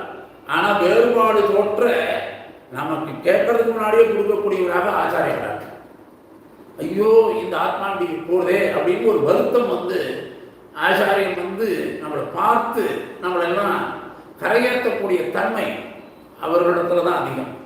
அதனால தான் பெருமாளே என்ன பண்ணியிருக்காங்க, ஆச்சாரியன் காட்டின கடாட்சத்துக்கு ஈடு இணை கிடையாது. அந்த கடாட்சம் தான் வசத்தின்னு தான் அவதாரம் பண்ண காலத்தில் கூட பிரயோஜனம் இல்லாமல் போயிடுதேன்னு வருத்தப்பட்டிருக்கான். ஆச்சாரியன் கடாட்சத்துக்கு அவன் ஒரு நாள் வருத்தப்படல, சந்தோஷம் தான் பட்டிருக்கான். வல்வினையின் மனம் நீ புகுந்தாய், கண்டு உயரும்படி செய்ததுல திருப்தி கூடாது. கண்டு அப்படியே உயரும்படி அனுகிரகம் அப்படின்னு சொல்லாம எனக்கு உள்ளேயே குடியே புகுந்துட்டார், கொடுத்தனும் புகுந்தாச்சு. அவ்வளவு வாத்சல்யம் சுவாமி ராமானுஜருக்கு. கொஞ்சம் மனசுல இடம் கொடுத்தோம்னா போதும், அந்த ராமானுஜர் அப்படியே நமக்குள்ள வந்து உட்காந்துருவார். அவர் தெய்வமா வச்சுட்டாலே போறோம், வேற தெய்வமே வேண்டாம், பெருமாளே வேண்டாம். அந்த சர்மபர்வ நிஷ்டையில் அப்படி வாழ்ந்துட்டா போறோம். ஸ்ரீமதே ராமானுஜாய மகா அப்படின்னு சொல்லிட்டு வாழ்ந்தாலே போதும். என்னை கண்டு அருவருத்து என்னை விட்டு போக வேண்டிய சுவாமி ராமானுஜர் என்னுடைய நிலைமையை பார்த்து இவ்வளவு இதுவா இருக்கானேன்னு அடியேனை அப்படி நினைக்காமல் அப்படி அகல வேண்டியவர் கிட்ட நெருங்க ஒட்டாத மகாபாகியாக இருக்கக்கூடிய அடியேனை அன்பிற்கும் உண்டோ அடைக்கும் தாழ்னு சொல்றா இல்லையா, அப்பாவங்கள்லாம் தடையாகவே இல்லை. அதனால அந்த தடையெல்லாம் விட்டுட்டு வரவேற்க வைத்த பொருளாகவே, நான் எவ்வளவு பாவம் மூட்டை வச்சிருக்கேனோ அதெல்லாம் பார்த்துட்டு பரவாயில்ல எனக்காக வரவேற்கிறதுக்கு வச்சுருக்கிறியா, இவ்வளவு ரிசப்ஷனுக்கு வச்சா மாதிரி வாசல்லையே வச்சுட்டு காத்திருக்கிறார் போல இவ்வளவு பாவங்களா, பரவாயில்ல ஏற்றுக்கிறேன் அப்படின்னு பெருமாளால கூட நம்மளை விலக்கி வைக்கும்படியாக இருக்கக்கூடிய இந்த ஜீவாத்மாவை சுவாமி ராமானுஜர் அப்படி ஒரு கடாட்சம் பண்ணினாலே அந்த பாவங்கள் அனைத்தையும் அவர் போக்கியமாகவே ஓடுகிறார். அவர் அதை போக்கியமாக எடுத்துக்கிறார் நம்ம இடத்துல இருக்க தோஷத்தை. அதனால அன்பு அறிவை மறைத்து விட்டது. அவருக்கு பிரேமம் வந்து விட்டோம், நமக்கும் அவர் இடத்துல பிரேமம் வந்து விட்டோம்னா நம்ம செஞ்ச அஜானபூர்வமாக செஞ்ச பாவங்கள் அனைத்துமே போயிடும். அதெல்லாம் பகவான் வந்து சேரியில புகிறார் போல, சேரிக்குள்ள வந்து பகவான் புகுகிறார் போல, இடைச்சேரியில வந்து புகுந்தார் போல அடியனுடைய மனதில் வந்து புகுந்து விட்டார். வெள்ளை சுடர்விடும் உன் பெருமேன்மை கிழிக்குதன்னு, என் சிறுமை உன்னுடைய பெருமை ராமானுஜா, இதை ஒப்பிட்டு பார்க்க வேண்டிய நீ இப்படி கம்பேர் பண்ணினா ஒரு பையன் தெரிவானா இன்னைக்கு லோகத்தில். இப்போ ஆச்சாரியன் வந்து நம்மளெல்லாம் கடாட்சம் பண்ணுறதுக்கு காரணமே பெருமாள் இப்படி வாழ்ந்து காட்டான். ராமன்லாம் எப்பேற்பட்டவன், ராமன் நேர்மையாக மேன்மையில் இருந்தவர், நீர்மையோடு வந்து அந்த குகனுக்கு போய் ஆலிங்கனம் பண்ணிட்டானா இல்லையா, அதெல்லாம் யோசிச்சு பார்க்கணும். இப்போ ராமநவமி உற்சவம் நடந்து வந்தது, அதனால் அதுவும் அந்த மாதிரி ஏழை ஏதலன் கீழ்மகன் என்னாதி இறங்கி என்று ராமன் வாழ்ந்தான். அனுஜனான ராமானுஜனும் வாழ்கிறார். இதுதான் இருக்கிறது. ராமனுக்கு அனுஜன்தானே ராமானுஜன், அதனால் அவரும் பண்ணுறார். அதனால் தான் மிக உயர்வும் பற்றி அமுதனார் மகிழ்வதில்லை. அவருடைய உயர்வை பார்த்து அமுதனார் ரொம்ப இது பண்ணலை. அவருக்கு ஏதாவது இருக்காயிடுமோ, இவ்வளவு உயர்த்தியான ராமானுஜர் நம்ம மனசுல வந்து பூந்துட்டார்னாக்க அதனால் அவருக்கு ஏதாவது அசுத்தி வந்துடுமோ, அவத்தியம் வந்துடுமோ அப்படின்னு பெருமைக்கு மாசு வரக்கூடாது, ஆச்சாரியனுடைய பெருமைக்கு. அதனால தான் ஆச்சாரியத்தில் வந்து ஒரு கடாட்சம் கற்றுட்டோமானால் அந்த கடாட்சத்தினால மேற்கொண்டு ஞானத்தை அபிவிருத்தி பண்ணணுமே தவிர, ஆச்சாரியன் சொல்லிக் கொடுத்த அனுகூலமான வார்த்தைகளை கேட்டு சத்தை பண்ணணுமே தவிர விரோதமான காரியங்களை செய்யக்கூடாது. அதனால இவர் வணங்குகிறார். தான் கீழ்நிலையில் இருந்தாலும் போதும், ஆனால் மாசுனாத மேன்மையோடு இருக்கக்கூடிய சுவாமி ராமானுஜர் வாழ்ந்து கொண்டிருப்பது அவசியம். நான் கீழவே நீச்சனாக இருந்தால் பரவாயில்ல, அவருடைய மேன்மைக்கு எந்த விதமான அபிஜாமும் வந்துடக்கூடாது அப்படின்னு அமுதனார் நினைக்கிறார். அவரது கீழ்மை தான் கருத்தது. யாது அமுதனார்கள், அதாவது அடியனுடைய நிறுவனம், அதாவது மாசுபடைந்தது. எம்பெருமானாரது மேன்மையோ வெளுத்தது. இது கருத்தது, அது வெளுத்தது. அதனால அப்பேற்பட்ட மாசற்றதாக இருக்கக்கூடியது. கீழ்மைனா மங்கி போனது, மேன்மையும் சுடர் விட்டு விளங்குவது. இரண்டும் ஒரு விதத்தில் மட்டும் ஒத்துள்ளது. கீழ்மையும் அளவற்றது. கீழ்மைக்கு அளவு கிடையாது. என்னுடைய கீழ்மைக்கு, ராமானுடைய மேன்மைக்கும் அளவு கிடையாது.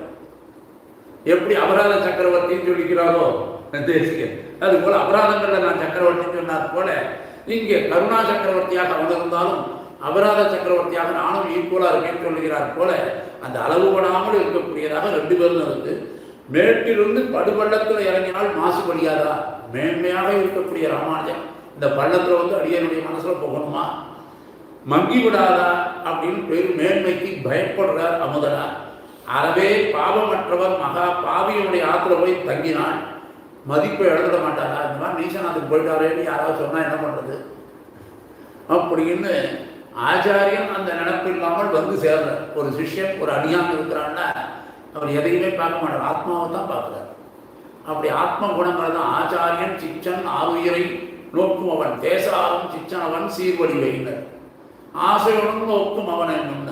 அதனால தள்ளுத்து என் தனி நெஞ்சமே அச்சத்தால் தள்ளாடிய நெஞ்சம் துணையாய் தேத்துவார் எண்ணி தத்தளிக்கிறது. இந்த பயத்தினால என்ன ஆயிடுச்சு, என்னை யாரும் தைரியம் கொடுத்து இல்லப்பா உனக்கு ராமானுஜர் உள்ள வந்துட்டோம்னா கவலைப்படாத எல்லாம் சரியாயிடும் சொல்றதுக்கும் யாரும் இல்லை. அதனால என் மனசும் பரிதவிக்கிறது.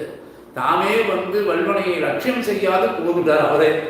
அவரே என்னுடைய வல்வனையை பார்த்துட்டு உள்ள வரணும்னா யோசித்து இருப்பார். இவர் வல்வனையை பார்க்காமலே உள்ள வந்துட்டார். தனி நெஞ்சம் என்று இப்படியே தனி நெஞ்சம்னு சொல்லிக்கிறார். தமக்கு வரும் சீர்மைக்கு மகிழாது. எனக்கு அமுதனாருக்கு என்ன இவ்வளோ ராமானுஜரே எங்காவது வந்துட்டா நம்ம சில பேர் எவ்வளோ பெருமையாக சொல்லிக்கிறோம், ஆச்சாரியன் எங்காவது வந்து போனாங்க. அடியனுடைய குடிசைக்கு எழுந்தார் ஆச்சாரியன்னா அது ஒரு பெரிய ஒரு நமக்கு ஒரு இது வந்துடுறது, ஒரு அகங்காரம் அந்த இடத்துல தூக்கம் ஆபான்னு. ஆனால் இங்கே இவர் என்ன சொல்ற, அப்படி சீர்மைக்கு மகிழாம அவருக்கு இந்த மாதிரி வந்து இந்த ரீசனுக்கு வந்து போனாரே, மகான்கள் வீட்டுக்கெல்லாம் போகும்போது அவருக்கு எந்த அவசாரம் வரக்கூடாதுன்னு நினைக்கிறார் அமுதனார். அப்பேற்பட்ட தனி நஞ்சம் என்றாராக மற்றொன்று இல்லாமையினால என் மேன்மைக்கு ஒரு குறையும் ஏற்படாது. உடனே ராமானுஜர் அமுதனாருக்கு பதில் சொல்றார், சுவாமி என்னுடைய மேன்மைக்கெல்லாம் ஒரு குறையும் வராது, கவலைப்படாதீங்க. நீ உண்மை வாயாலேயே கண்டு உயர்ந்தேன்னு சொல்லிட்டேன். அதனால காண்டலுமே வினையாயம் எல்லாம் விண்டே ஒழிந்தன. கண்டேன் கமலமலர்பாதம் காண்டலுமே விண்டே ஒழிந்தன வினையாயங்கள் எல்லாம். அந்த கமலமலர்பாதம் பார்த்தோன்னே உமது நன்று இனிமேல் தனியாய் தளர வேண்டும்ன்றது வேண்டாம், உமக்கு இனிமேல் தனியாக தளர வேண்டிய அவசியம் இல்லை அப்படின்னு அவர் திறத்து ஈடுபடும்படியாக உடனே இவருக்கு மனசு அப்படியே ராமானுஜர் சொன்ன உடனே கவலைப்படாதீங்க அப்படின்னு சொல்லி தேறினார் அமுதனார். அதனால மனத்தை பின்பற்றி உடனே வாக்கு, மனம் இருந்தால் வாக்கு பின்னாடி வரணும். மனம் இருந்தால் தான் அந்த வாக்கும் சேர்ந்து வரணும். மனத்தினால் வாக்கினால்னு வரணும். மனசில் இருந்தால் தான் வாக்கு வரும்.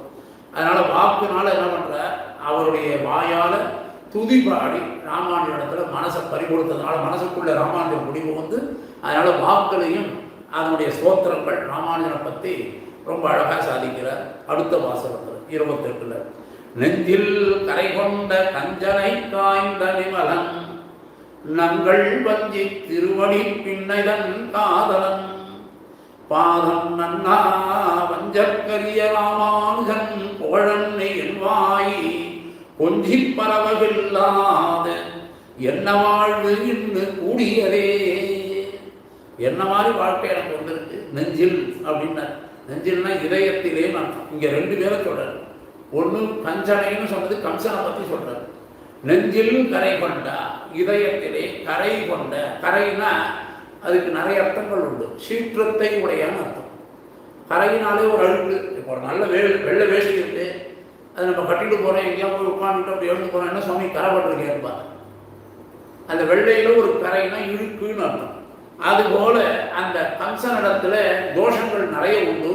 சீற்றம் உடையவனாக இருந்தான். அந்த கம்சனை கஞ்சனை கம்சனை காய்ந்ததனால என்ன, அவனை அழித்த காய்த்த, அவனை கஞ்சன் வயிற்றில் நெருப்பெண்ண நின்ன நெடுமாடு அப்படி காய்த்தவனாக நெருப்பாக காய்ச்சிருக்கான். அதனால என்ன ஆயிடுச்சுன்னா அவனுக்கு நிமலன்னு மலம்னா தோஷம், நிமலன்னா குற்றமற்றவன், தோஷம் இல்லாதவன். அப்போ இந்த மாதிரி ஒருத்தனை கொன்றதுனால அவருக்கு ஏதாவது தோஷம் உண்டானா கிடையாது. அதுவும் தாய் மாமனை அம்மானை கொண்டிருக்கான்னு அவனுக்கு தோஷம் உண்டானா அது கிடையாது. நங்கள் அப்படின்னா நம்முடையன்னு சொல்லிக்கிறாங்க. பிராட்டிமார்கள் 3 பேர் இருக்கா பெருமாளுக்கு. திருமகள், நிலமகள், பிள்ளை. இந்த நப்பிண்ணையத்தான் ஏற்றமா சொல்றார் இந்த இடத்துல. ஏன்னா திருமகளுக்கும் மற்றதுக்கும் பார்ப்போம், மேற்கொண்டு எப்படி அனுபவிக்கிறோம் பார்க்கணும். மேல நங்கள் அப்படின்னா நம்முடைய அப்படின்னு அர்த்தம். நமக்காகவே அவதாரம் பண்ணின பின்னை. அதனால பஞ்சி திருவடினா பஞ்சு போல மெல்லிய திருவடி, பஞ்சு போல அவ்வளவு மென்மையா இருக்கிறவளாம். பின்னை தன் நப்பிண்ணையினுடைய காதலன் யாரு? அன்பன் கண்ணன். பின்னை மணாளனை பேரில் கிடந்தானை. பின்னைக்கு மணவாளன் பெருமை கேட்பீர்கள் திருமங்கேழர். அதனால பின்னைக்கு மணவாளனாக இருக்கக்கூடிய, மணாளனாக இருக்கக்கூடிய, காதலனாக இருக்கக்கூடிய அன்பன். அன்பனுடைய பாதம், அந்த கண்ணனுடைய பாதத்தை, கண்ணன் கடலினை நன்னும் மனமுடைய அப்படிங்கிறது. அதனால அந்த அன்பனுடைய பாதம் திருவடிகளை நன்னா ஆசிரியிக்காத யாரெல்லாம் பெருமானுடைய திருவடி கீழே வரலையோ அப்பேற்பட்ட வஞ்சகர்கள், அவெல்லாம் வஞ்சகர்னு சொல்ற. வஞ்சகம் பண்ணவான் அர்த்தம். வஞ்சத்து அரிய, நெருங்க இயலாத. அரியன்னா கிட்டக்க வர முடியாது. யாரெல்லாம் அப்படி ஒரு அபச்சாரம் பண்றாலோ, பகவத் அபச்சாரம் பண்றாலோ அவர்களெல்லாம் ராமானுஜத்தில் வர முடியாது. அப்படி ராமானுஜத்தில் வரணும்னா நெருங்க இயலாத ராமானுஜன் என்பெருமானாருடைய புகழண்ணி குணங்களை ஒழிய, அவருடைய குணங்களையே சொல்றோம். சீர்கலந்த சொல் நினைந்துன்னு சொல்றாரு போல ராமானுடைய குணங்களையே ஒழிய என் வாய், என்னுடைய வாக்கானது கொஞ்சி மழலையில் குழவி. இந்த மழலையா குழந்தைகள்லாம் 1 வயசு ஒரு 8 மாசத்துல அம்மாவை கூப்பிடும்போது மேன் கூப்பிடும். அது எப்படி கூப்பிட்டாலும் அதுக்கு உடனே அம்மாவுக்கும் ஒரு சந்தோஷம் வந்துடுறது இல்லை. அதுபோல மழலையாக சொன்னாலும் அதையும் ராமானுஜர் ஏற்றுக்கிறார். அப்படின்றதுதான் கொஞ்சி பறவைகளாதுன்னு. அதனால கொஞ்சும்படியாக மழலையில் குழவி பறவைகளா சோஸ்திரம் செய்ய இயலாததுமான, முழுக்க ஒழுங்கா சோஸ்திரம் பண்ணல ராமானுஜரை, ஒரு அரைக்குறையா சொல்லணும். அதுக்கே ராமானுஜர் உகப்பரான்னு சொல்றார். இன்று இந்நாள் என்ன வாழ்வு, எப்படிப்பட்ட வாழ்வு எனக்கு வந்திருக்குது, கிட்டியதுன்னு பெருமைப்படுறார். நெஞ்சில் கரை கொண்டான். கம்சன் அசுர பிறப்பு, அதனால கண்ணன் தரத்துல எப்பவுமே கரை கொண்டு இருந்தான். கரைன்றதுக்கு சீற்றம்னு பேரு. கரைன்றது கருப்பான, கருத்தவன் அர்த்தம். கருத்த மனசுடையவன், கருத்த கஞ்சன்னு சொல்ற. அறையோ என நின்னதிலும் கருங்கடல் அப்படின்னு 62வது பாசனம். இறையோ இறக்கினும் நீங்கோர் பெண்பால் எனவும் இறங்காதுன்னு திருவிருத்தத்துல 62வது பாசனம் வரும். அங்க வியாக்கியான மன்னத்துல நம்மள என்ன சொல்ற, சிவப்பும் கருப்பும் வெகுளி பொருள்னு சொல்ற. கருப்புன்றதுக்கு சீற்றன்ற ஒரு எண்ணமும் உண்டுன்றதை எடுத்துக்காட்டுற. அந்த கோபமானது கரை நெஞ்சிலே புகுந்து விட்டது கம்சனுக்கு. அதனால என்னாச்சு, பக்தி உண்டாக வேண்டிய ஹிருதயத்துல எப்பவும் பக்தி இருக்கணும், பிரேமம் இருக்கணும் பகவானிடத்துல. அது இந்த கரை பிடிக்கணும் தான். அதனால அவனுக்கு இவனுடைய பெருமையே தெரியாமல் நாரதன் சொல்லிட்டு போனோடனே அவருக்கு பயன்படுத்தி போச்சு. அதனால கண்ணன் அவனிடத்துல அது சொல்லுனால வந்தா, வெறும் வாயால இந்த கம்சன் கண்ணனை திட்டியிருந்தா கூட அவன் பொருத்தம் இருப்பான்.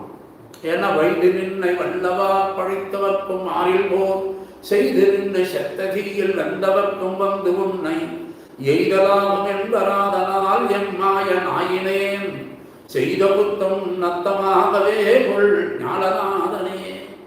நம்ம வாயால எதையாவது சொல்லி கடியன் கொடியன் நெடியமால் ரொம்ப பொல்லாதவன் அப்படின்னு நம்ம பெருமாளை சொன்னா கூட அது மனசால சொல்லலையே. ஆகிலும் கொடியன் நெஞ்சம் அவனே கிடக்கும் எல்லே.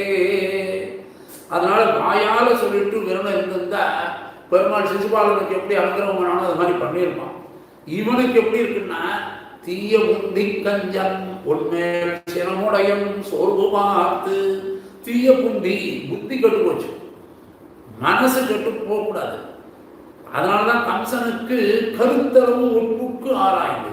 எப்பவுமே பகவான் யாரை கொள்றதா இருந்தாலும் சரி, அசுரர்களை கூட அவருடைய மனசினால சிந்தனையினால இருந்தானான்னு.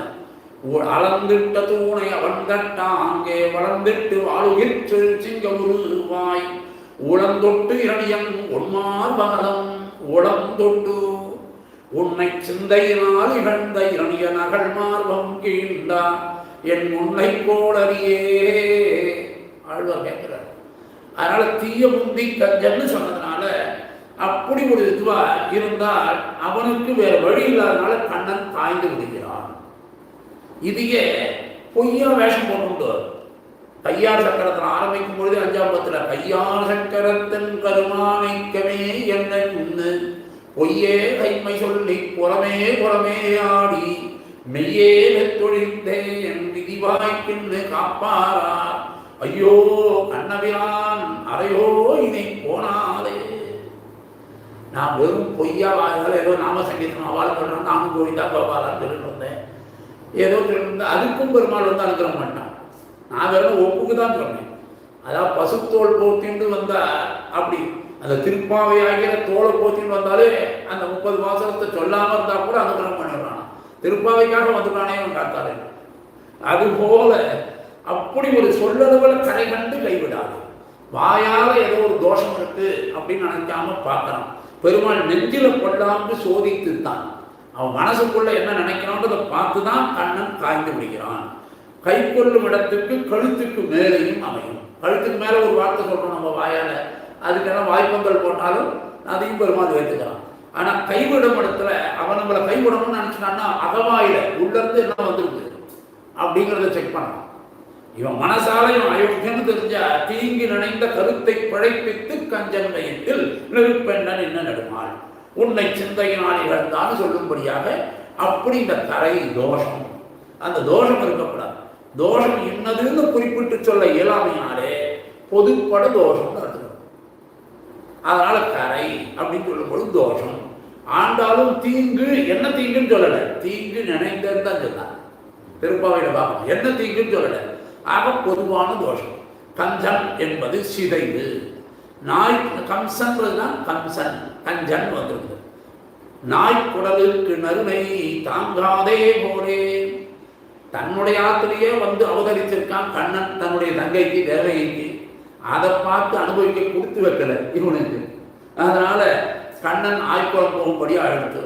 பணம் இருந்தும் அனுபவிக்க முடியல, குழந்தை பிறந்தும் அனுபவிக்க முடியல இந்த கம்சனுக்கு. காய்ந்த பலன், காய்கள்னா சீறுதல்னு அர்த்தம், காரணமின்றி சீற்றும். அதனால அது அசக்கியாவச்சாரம்னு பேர். இப்படி அசக்கியாவச்சாரம் பண்ணதுனால இவனும் ஒழித்து வளர தரிக்கிறானாகி தான் தீங்கு நினைந்தான். சாது சனத்தை நடியும் கஞ்சனை சாதிப்பதற்கு ஆதியன் ஜோதி குருவை அங்கு வைத்து இங்கு பிறந்தான் கண்ணன் தான். அதனால ஆசிரியர்கள் அல்லல் தவிர்க்க, ஆசிரியர்கள் அடியார்களுடைய துக்கங்களை எல்லாம் போக்குவதற்கு அசக்கியாவதாரம் பற்றி அளித்த தண்டனையே ஆதலில் தெய்வத்திற்கு அது குறையில்லை. அடியார்களிடத்தில் அவன் அபிசாரப்பட்டதுனால பகவான் பண்ணின அந்த கம்சனை கொன்றதானது தோஷம் கிடையாது. தான் சிருஷ்டித்த ஜீவாத்மாக்கள்லேயே ஒருத்தனை கொள்றான்னு சொல்லும் பொழுது அது தோஷம் இல்லை. நிமலன், மலன்னா தோஷம், அது அற்றவன் நிமலன். நிமலன் நிம்மலன் அப்படின்னு அவர் ஆழ்வார் சாதிக்கிறாரே, அது எல்லாமே ஒரே அர்த்தம் தான். பஞ்சம் கொண்ட கரை வந்து பூதனை முதலியவர்கள்லாம் சகடாசனை ஏவது, தீங்குகளை விளைவிக்கிறது. நிமலன் காய்ந்தது கம்சனை பலம் செய்தது அப்படின்னு எடுத்துக்கணும். அதனால கஞ்சன் கரை காரணமற்றது, கம்சனோட கரை காரணம் இல்லாமல் வந்தது, அது தோஷமாச்சு. நிமலன் வந்து ஆசிரியர்கள் நலிவுற்றதை போக்குவதற்காக வந்ததுனால இவன் நிமலன் ஆனான், இவனுடைய தோஷம் இல்லாமை அப்படிங்கிறத மனசில் வச்சுக்கணும். அப்பேற்பட்ட இதைத்தான் அப்படி கொடிய அபிசாரங்களை பண்ணினவர்களை பகவான் இப்படி தண்டிக்கிறான். இனி வாளியினால் மாலை முடிந்து என்பது போல் அல்லாமல், வாளியினால் மாலை முடிந்துன்னா ராமாவதாரத்தில் அரக்கன் மன்னூர் தன்னை வாளியினால் மாலை முடிந்து அவனே பின்னோர் தூது ஆதி மன்னர்க்காகி பெருநிலத்தார் இன்னார் தூதவனால் எவ்வுள் கிடந்தான் என்றார் வீரராகவன். அப்படி வாளியினால எடுத்துட்டு போய் கொல்லணுன்ற அவசியம் இல்லாமல் ஆயுதத்தை எடுக்கல, கஞ்சனை காய்ந்த அப்படின்னு சீன மாத்திரத்திலேயே ஆயுதம் என்றார்கள். தானே எதிரில் போய் அவன் அழிச்சுட்டான். அதனால சக்கரவர்த்தி திருமகன் போல ஆளை போய் தூது விட்டு அனுப்பணும், அனுமனை கொண்டு தென்னிலங்கையெல்லாம் தீக்கிரையாக்கணும், வாளியினால் மாலை செய்யணும் அப்படின்றதெல்லாம் இல்லாமல் கண்ணனுக்கு எல்லாமே ஸ்ட்ரெயிட், நேருக்கு நேர. அதனால் நேராக போனான், தானே நெருப்பாகி நின்றான், கஞ்சன் வயிற்றுல பத்தி நின்றான், குஞ்சி பிடி தடித்தவிரான் குலவும் கோயில் அவன் தலைமையில பிடிச்சி இழுத்து கீழே தள்ளி துவம்சம் பண்ணிவிட்டான். அப்பேற்பட்ட மஞ்சத்திலிருந்து அவனை பிடிச்சி அக்கஞ்சனை கீழே தள்ளி அவன் மேலே தானே விழுந்து பதம் செய்து அதனால் இவன் தூயனாக நின்றான். அதுதான் முக்கியம். இவ்வளவும் பண்ணின கண்ணன் தூயவன் சொல்றார். கண்ணன் தூயவன். அதனால காய்ந்த நிமலன் பொன்னன் பைம்பூம் நெஞ்சிடந்து குருதிமுக உயிர்வேலாண்ட நின்மலன் தாளனை வித்தீர் அப்படின்னு சொல்ற ஒரு இடத்துல. அதாவது பின்னை மணாலனை பஞ்சிய வெள்ளடி பின்னை ஜரத்து முன்னால் பாய்வடைகள் ஏழடத்து பொன்னன் பைம்பூன் நெஞ்சிடந்து குருதிமுக உயிர்வேலாண்ட நின்மலன் தாளனை வித்தீர். நிர்மலன் அங்க சொல்ற திருமங்கையாளர் சொன்னது அப்படியே எடுத்துருக்காரு. பஞ்சிய வெள்ளடி பின்னை கரத்துன, அதனால நங்கள் பஞ்சி திருவடி பின்னைகன் காதலன் இங்க எடுக்கிறார். பின்னைகன் காதலன்றதும் திருமங்கையாழ்வாருடைய இன்னொரு 3ஆம் கல்வன்கள் திருவாளி திருநங்கையில் வரும்பொழுது அதுல 3:7 பாட்டு அன்னையும் அத்தனும் என்று அடியோமுக்கிறங்கை திறன் பின்னைகன் காதலன் பெருந்தோள் நலம் பேணினலாள். அங்க பின்னைகன் காதலன் வரும். அது அப்படியே எடுத்துட்டு இருக்கார் அமுதனார். நங்கள் பஞ்சி திருவடி பின்னைகன் காதலன். அப்பேற்பட்ட எம்பெருமான் கண்ணன் ஆயுதத்தாலே அழியச் செய்தல் இல்லாமல், ஆளுக்கு செய்வது இல்லாமல், ஆசிரித விரோதியை தானே கைகொட்டு வேளாலே அழியச் செய்த அத்தாலே வந்த சுத்தியை உடையவன். உயிராகிறது கையாலே நகத்தை போட்டு குழந்தை விட்டுட்டான் கண்ணன். அப்பேற்பட்ட சுத்தியை உடையவன் தெரிஞ்சிடும். நங்கள் பஞ்சி திருவடி பின்னைதன் காதலன். அப்படி வடிவழகாலே கண்ணனை துவக்கி பிராட்டி பின்னைக்கு என்ன நப்பின்னைக்கு ஒரு ஏத்தம்னாக்கா அவருடைய வடிவழகினாலேயே பெருமாளை மயக்கி வச்சிருந்தான். அதனால நம்மளுடைய குற்றங்கள்லாம் அவன் கண்ணில் படாதபடிக்கு நம்மளுடைய குற்றவாளராக நம்மளை துளி கூட பயப்படவே நம்ம எவ்வளோ தோஷம் இருந்தாலும் பூசாம அப்படியே பெருமாளை போய் பிடிச்சிக்க முடியும்.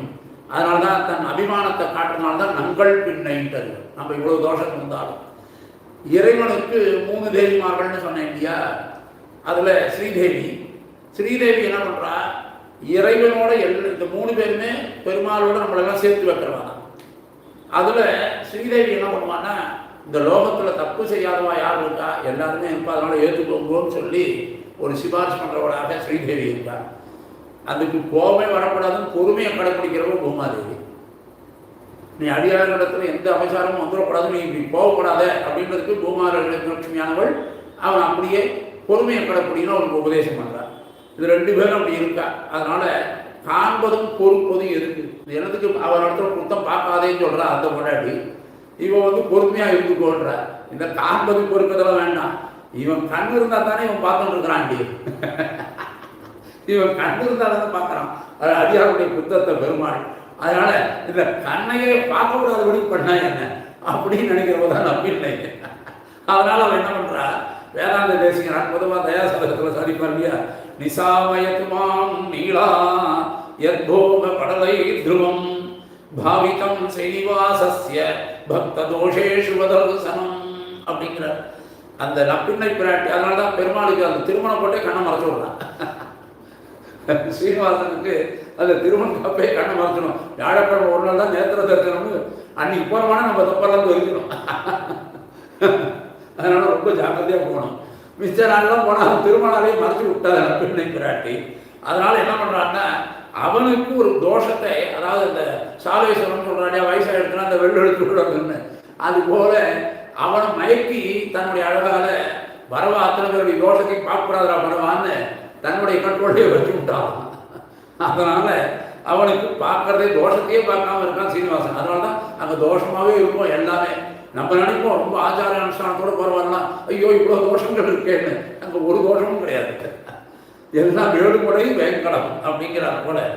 ஆக எல்லாருக்கும் இரக்கம் தொற்றும்படியாக பண்ணினவள் பின்னைதன் காதலன். பின்னை அவருடைய காதலன் பாதம் நன்னா. அதனால பின்னைதன் காதலன்னா கண்ணன். கண்ணன் கடலனை. அதனால அவனுடைய திருவடியை நன்னாதவர்கள். பஞ்சி திருவடி, பஞ்சு போன்ற மெல்லிய திருவடி. அப்படி பஞ்சு போல ரொம்ப மென்மையாக இருக்கக்கூடியவள் இந்த நப்பின்னை பிராட்டி. நிமலன் என்பதனால் என்ன ஆயிடுத்து, பேய பத்தினிகத்துவம். அதாவது தனக்கு ஒரு தாழ்வு இல்லாமல் இருக்கக்கூடியவன், சமஸ்த கல்யாண குணங்களை உடையவன். காதலன் என்பதனால நல்ல குணம் உடையவன் அர்த்தம்.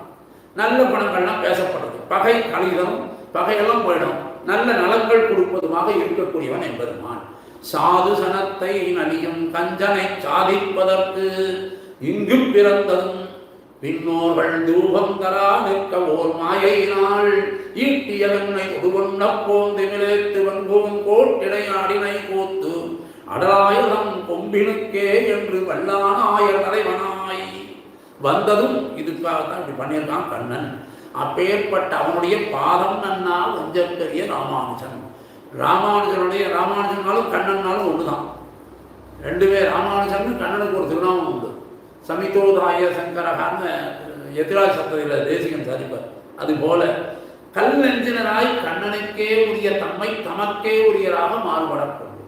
நல்ல கல் நெஞ்சனாக இருந்தாலும் அந்த கண்ணனை பார்த்த உடனே எப்படி இதுவாகிறதோ அதுபோல வஞ்சகர்களுக்கு கிட்டும் அரியர் என்பதுமான அந்த கண்ணனிடத்துல போய் யாரும் சேரலைன்னா யாரெல்லாம் வஞ்சகர்கள். வஞ்சகர்கள்னாக்க என்ன அர்த்தம்னாக்கா பகவத் அபசாரம் அர்த்தம். பகவத் அபசாரம்ன்றது என்ன தெரியுமோ, என்னுடையதுன்னு இந்த ஆத்மாவை நினைக்கிறதே முதல் அபசாரம். என்னுடையது, இது நான் வாழறேன், எனக்கு இருக்கிற லைஃப் ஒன்று தானே அப்படிங்கிற மாதிரி நம்ம நினச்சிட்டு அந்த லைஃப்பை நல்லா என்ஜாய் பண்ணணும் அப்படின்னு நினச்சோமானா அதுவே அங்கே அவுட்டுன்னு அர்த்தம். அதனால் பகவத் அபசாரம்ன்றது அவனுடைய ஆத்மாவை நம்ம களவு காணுதல், அந்த வஞ்சனைன்னு அர்த்தம். அதனால் அந்த வஞ்சனை உடையவர்களை வஞ்சத்து அரிய ராமானுஜன், அவர்கள்லாம் ராமானுஜ திருவடியில் வர முடியாது. பகவத உபசாரம் பண்ணுறவா எம்பெருமானார் இடத்துல வர முடியாது. பிறர் பொருளை தம்மதாக கொள்வது வஞ்சம். பின்னை தன் பஞ்சு திருவடியால் தனக்கு காதலை விளைவித்தது போல அவளது தாய் உள்ளத்தில் கழிப்பிக்க கருதி கண்ணனும் மக்களுக்கு தன் மீது பக்தி உண்டாகும்படியாக பண்ணுறான். பின்னைக்கு எப்படி இவன் பின்னை இடத்துல போய் அன்போடு உட்கானோ அதுபோல மக்களுக்கு அன்புடையவனாக தன் அழகிய திருவடிகளை காட்டி கொடுக்கிறான் கண்ணன். அதனால தான் ஆழ்வார் என்ன பண்ணார், அடிக்கீழ் அமர்ந்து புகுந்தேனே என்றார். அடிக்கீழ் புகுந்து அமர்ந்து புகுந்து அடியில் வாழ்வின் வாழ்வோன்னு சொன்னார். நான் புகுந்தேன் நீங்களும் வாழ்வோன்னு கூப்பிடுறார். அப்படி காட்டி கொடுத்த விடத்தும் பின்னை தன் கேள்வன் தாள் கண்டு கொண்டு என் தலைமேல் புனைந்தேனே என்றார் ஆழ்வார் திருவாய்மொழியில். பின்னை தன் காதல், அதனால் பின்னை தன் கேள்வன் தாள் கண்டு கொண்டு என் தலைமேல் புனைந்தேனே. அப்படி புனைதற்கு கண்ணனுடைய திருவடிகளை ஆசைப்படணும். அப்படி பரதந்திரனாக இருக்க வேண்டியவர்கள் தன்னுடைய ஆத்ம சுதந்திரத்தை சுதந்திரனா நினைச்சுண்டு பரதந்திரனா எம்பெருமானுக்கே ஆட்பட்டு இருக்கணும். உனக்கே நாமாட்சியோடு வாழணும். அப்படி இல்லாமல் சுதந்திரனாக இருப்பது வஞ்சம். அதுதான் ஆத்ம அபகாரம். தன்னை உணர்ந்து ஆட்செய்பவர்களுக்கு இசைபவர்களே இதை உணர்ந்துட்டு கைங்கரியமே பரமபுருஷார்த்தம் யார் இருக்கிறார்களோ அவர்கள்தான் சுவாமி ராமானுஜத்தில் வரக்கூடிய யோகிதை உள்ளதா. அப்பேற்பட்ட ராமானுஜனுடைய புகழன்றி வாய் அவனை அல்லது வாழ்த்தாது கை உலகம் தாயவனை அல்லது தாம் தொழா. பொய்யாளர் சொன்னார் போல அமுதனாரோ குழந்தை போல மழலை மொழியிலே அடைவின்றி குழறுவது போல, குழந்தை எப்படி மழலையில் குழறுமோ அதுபோல அன்பு ததும்பி அந்த அன்பை பிரபாகமாக எடுத்து ராமானுடைய புகழையே என் வாய் புகழ்ந்து ஏற்றுமே அன்றி மற்றொன்றான பின்னைதன் காதலன் புகழையும் பரவவில்லை. அந்த கண்ணனையும் நினைக்க மாட்டேன்.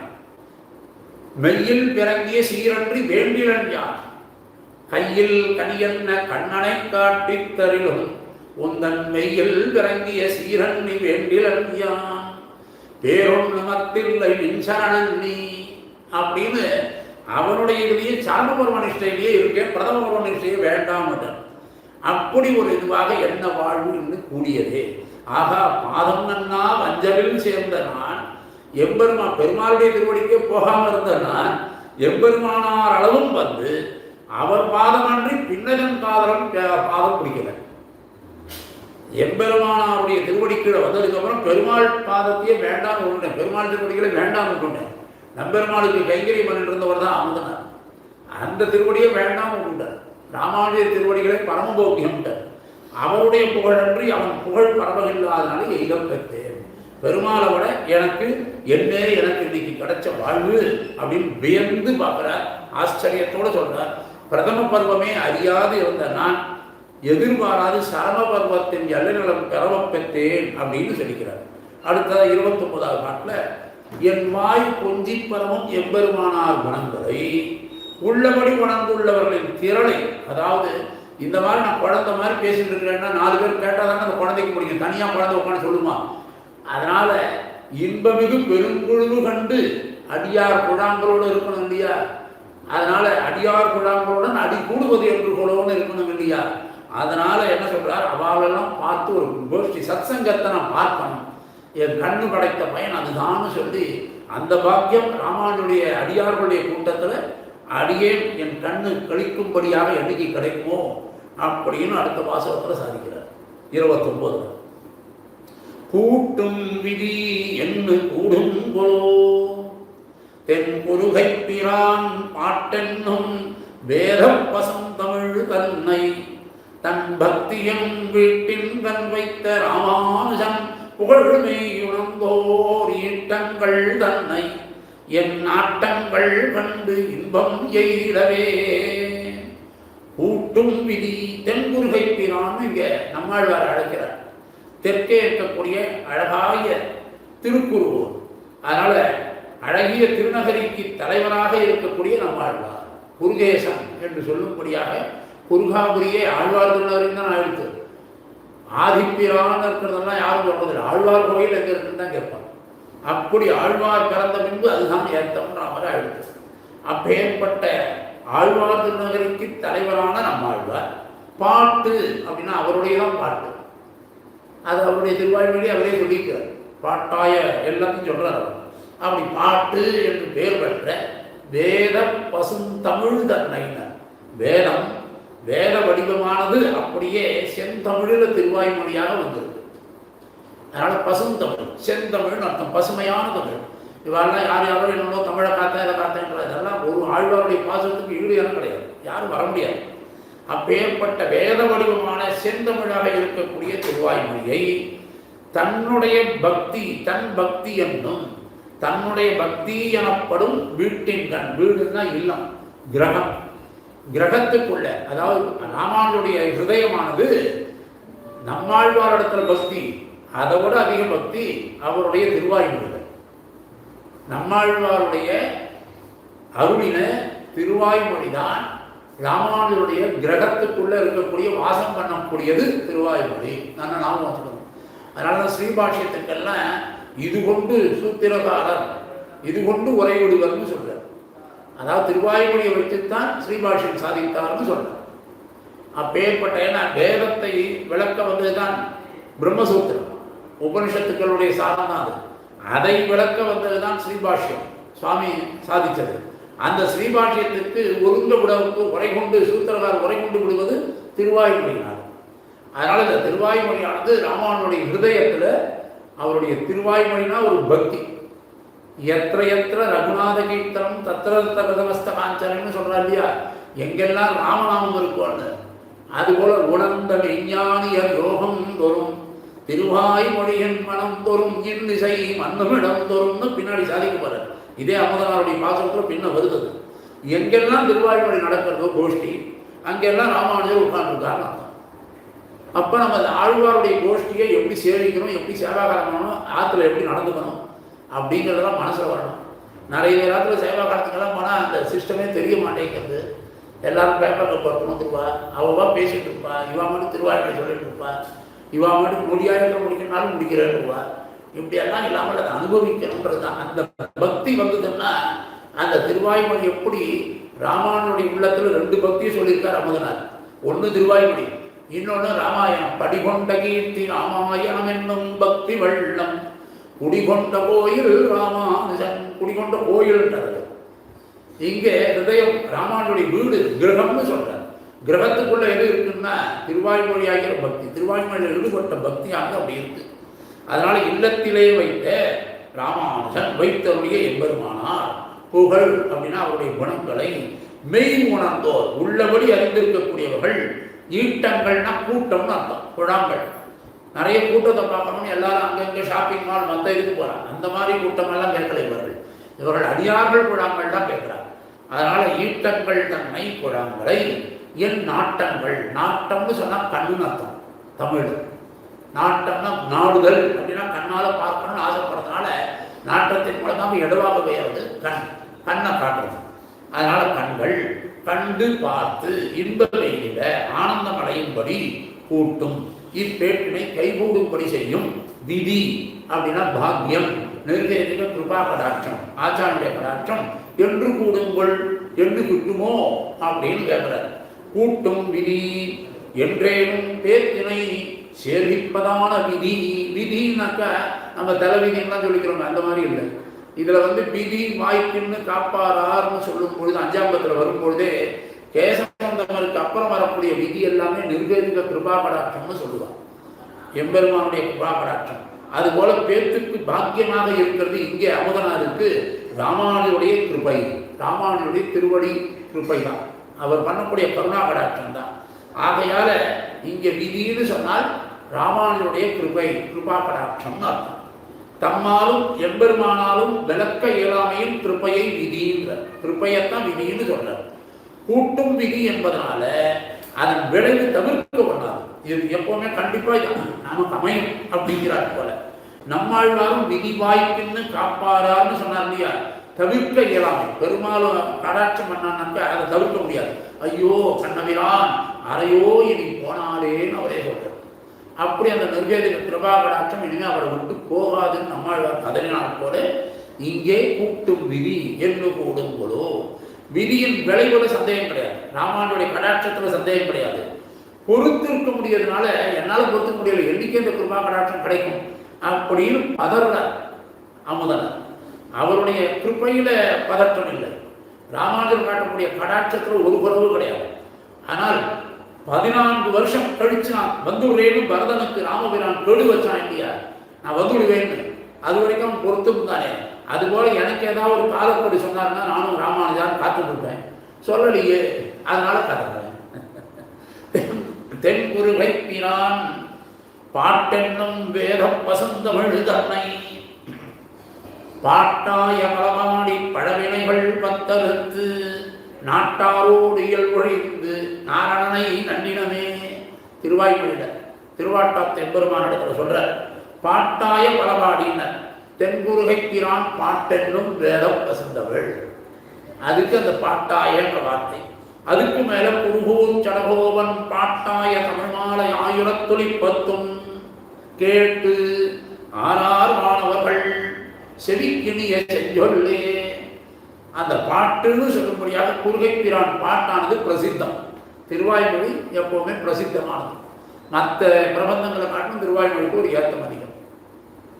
சார சங்கரகமாக தீர்க்க சரணாமதியை காட்டிக் கொடுப்பதாக துவயார்த்தமாக அது ஆச்சாரியர்கள் அத்தனை பேரும் உகந்ததாக இருக்கக்கூடியது. அதுக்கு தான் 5 ஆச்சாரியர்கள் மகாச்சாரியர்கள் வியாக்கியானம் பண்ணியிருக்கார்.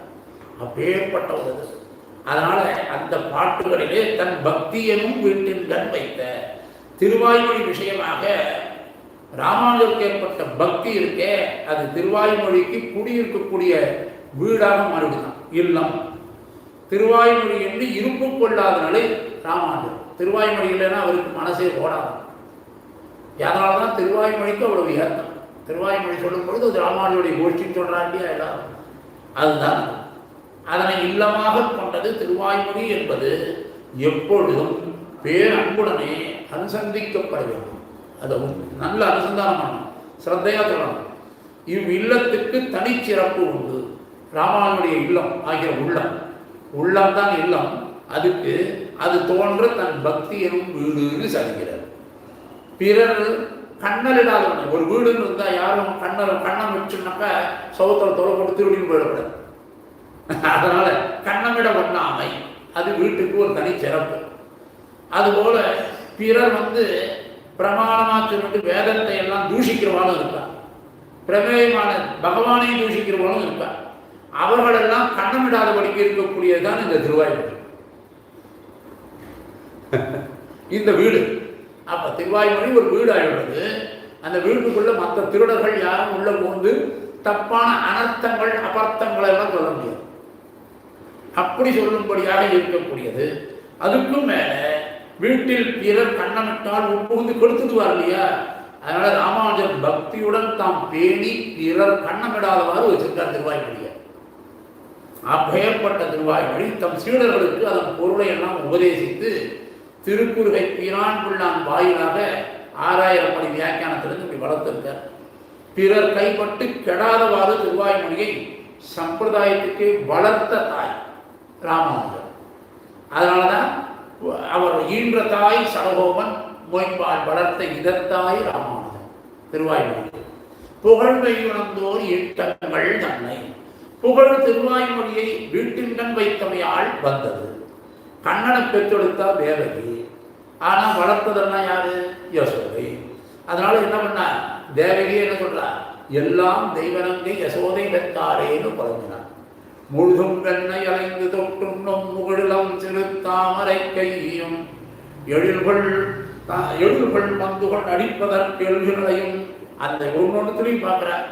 அது அத்தனையுமே தொழுகையும் இவை கண்ட யசோதை தொல்லை இன்பத்து இறுதி கண்டாலே எல்லாம் தான் பார்க்க. எழில்கள் தாம்பு கொண்டடிப்பதற்கு எழுகினையும் வெண்டையில் தோய்ந்த செவ்வாயும் அழுகையும் மஞ்சி நோக்கும் மண்ணோக்கும் அணிகள் செஞ்சிருவாய் நடிப்பதுவும் தொழுகையும் இவை கண்ட யசோதை தொல்லை இன்பத்து இறுதி கண்டாலே ஒன்றும் கண்டிடப் பெற்றிலேன் அந்தோ அப்படின்னு தேவகி புலம்புறார். அந்த கண்ணனை வளர்த்தது அவள் தான். அதுபோல திருவாய்மொழியை ஈண்டெடுத்த முதல் தாய் தேவகி நடையில சடகோபம், தேவகி நடையில் நம்மாழ்வார். அதை வளர்ச்சியை பார்க்கல, திருவாய்மொழியுடைய வளர்ச்சியை நம்மாழ்வார் பார்க்கல, அதை பார்த்தவர் ராமானுஜர். அதனால கண்ணிடப்பட்டது எல்லாமே ராமானுஜன். அதனால கண்ணன் குழந்தையாக இருந்து அதிமானுஷமாக விளையாடியது போல திருவாய்மொழியும் எளிய செந்தமிழாய் அமைந்து இடைப்பயலாக இருந்தார் போல செலிய செந்தமிழ் அமைந்து வடமொழியில் அமைந்து தெளிவுபடாத மறைகளை தெளிவுபடுத்தி செய்ய தமிழ் மாலைகள் நாம் தெளிய ஓதி தெளியாத மறைநலன்கள் தெளிகின்றோம் என்ன தேசியம். அப்ப தெளிவுபடும்படியாக இருக்கிற தெளிந்த திருவாய்மொழி, தெளிந்த தீர்த்தங்கள் அப்பேற்பட்டதாக இருக்கக்கூடியது.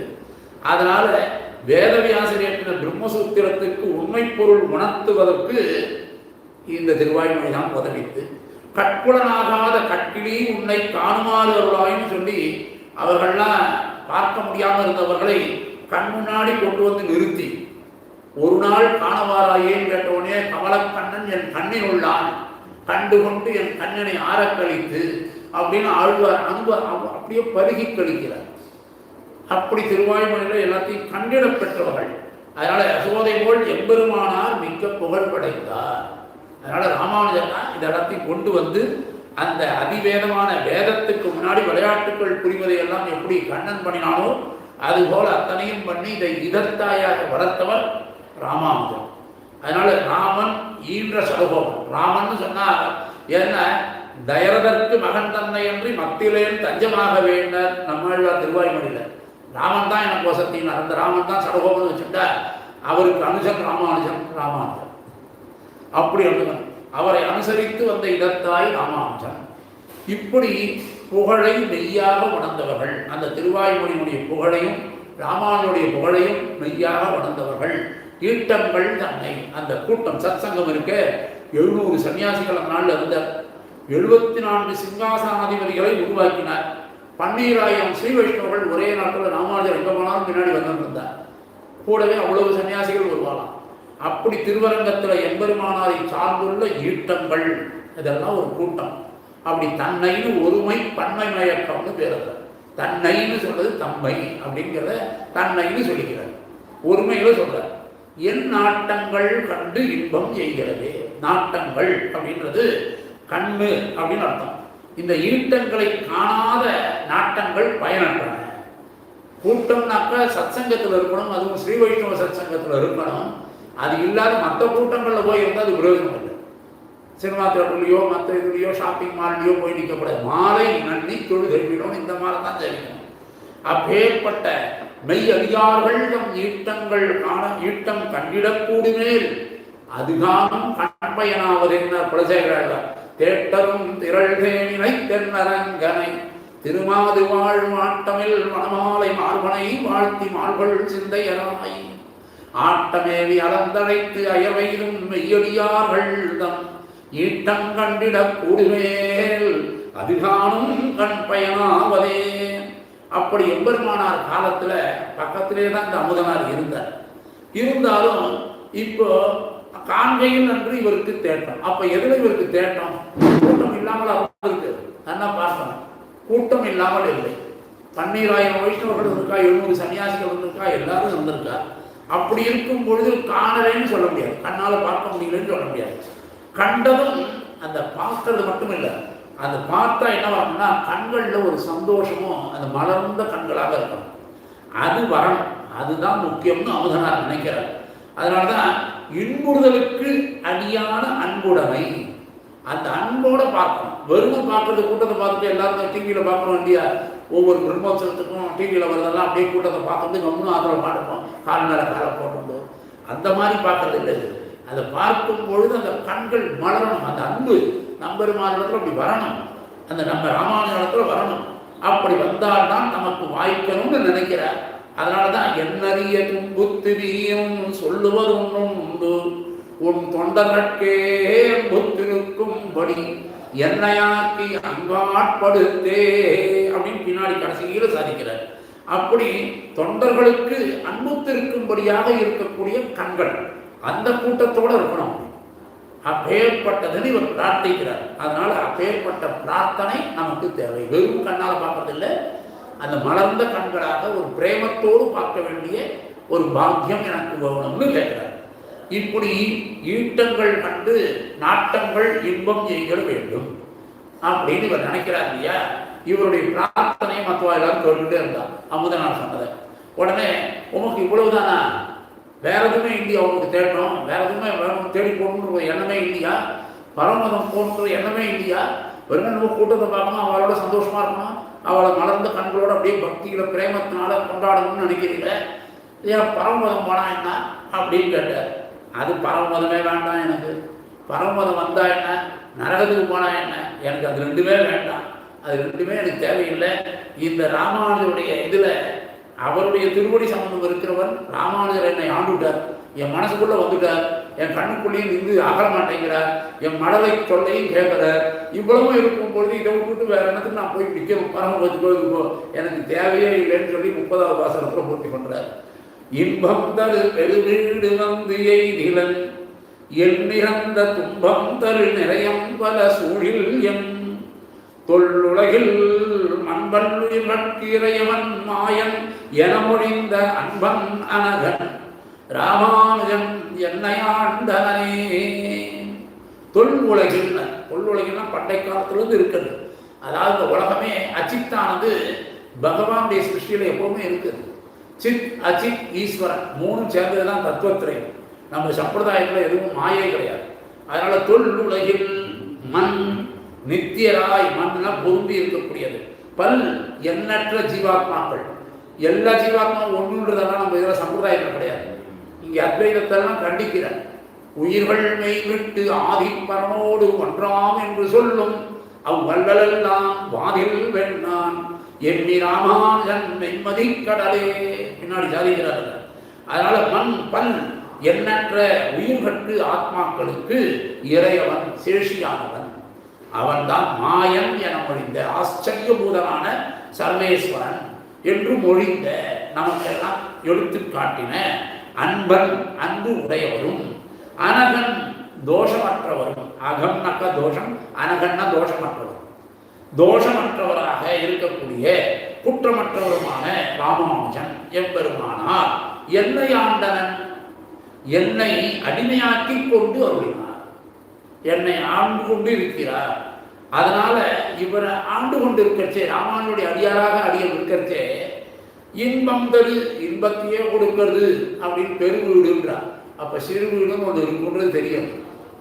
அதனால பெருவீடு இன்பம் தரு பெருவீடு வந்து எய்தினர், அந்த பெருமையை கொடுக்கக்கூடிய பெருமை வாய்ந்த மோட்சம் அது வந்து கிட்டினதுனால என்ன பிரயோஜனம், எனக்கு இன்பத்தையே கொடுக்கிறது.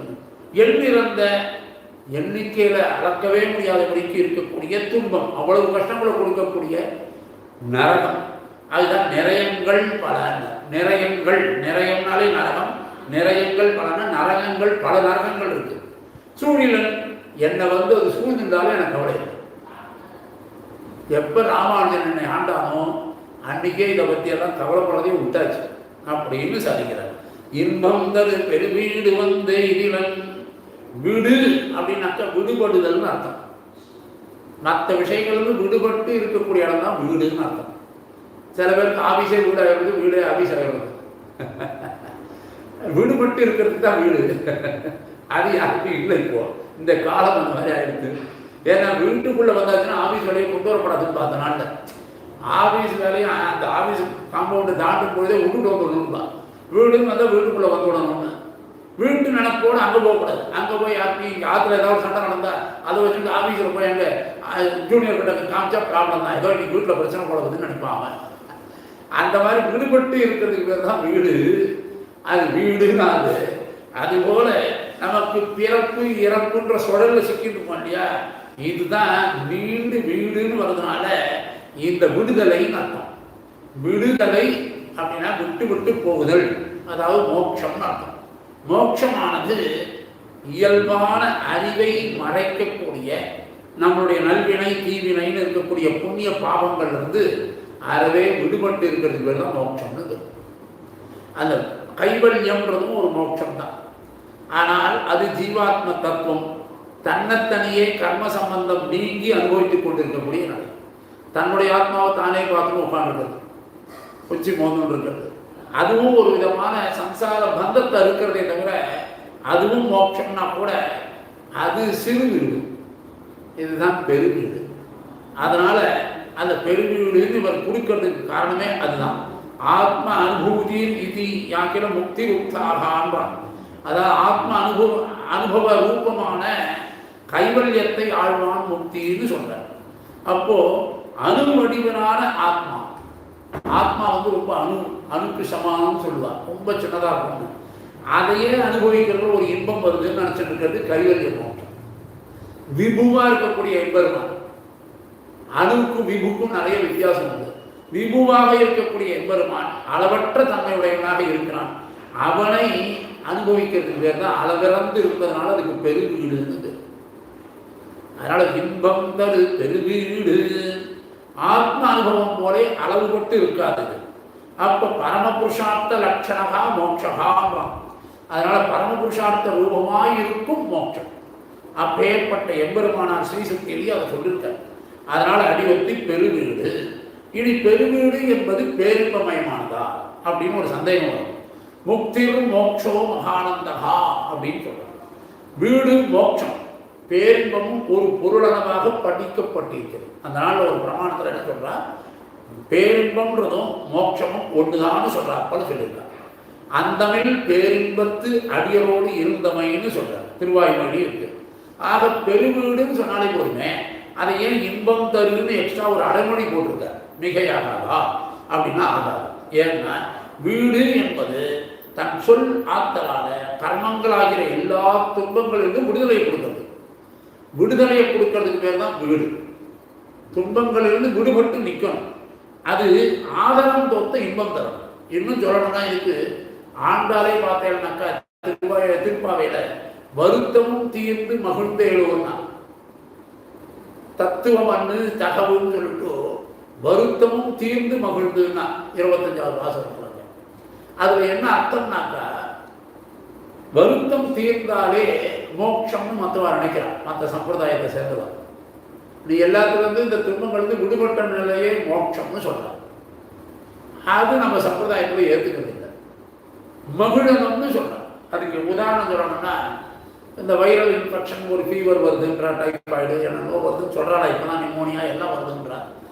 அந்த மாதிரி ஒரு வைரல் ஃபீவர் ஜுரம் இருக்கும் பொழுது அவனுக்கு நல்ல பஞ்சபட்ச பணியாரமே ஆத்திர பண்ணி நல்ல குழம்பு கமகமன் மனத்தில் இருந்துற குழம்பு சாப்பிட்டு எது பண்ணாலும் அவனுக்கு அதை சாப்பிட பிடிக்காது.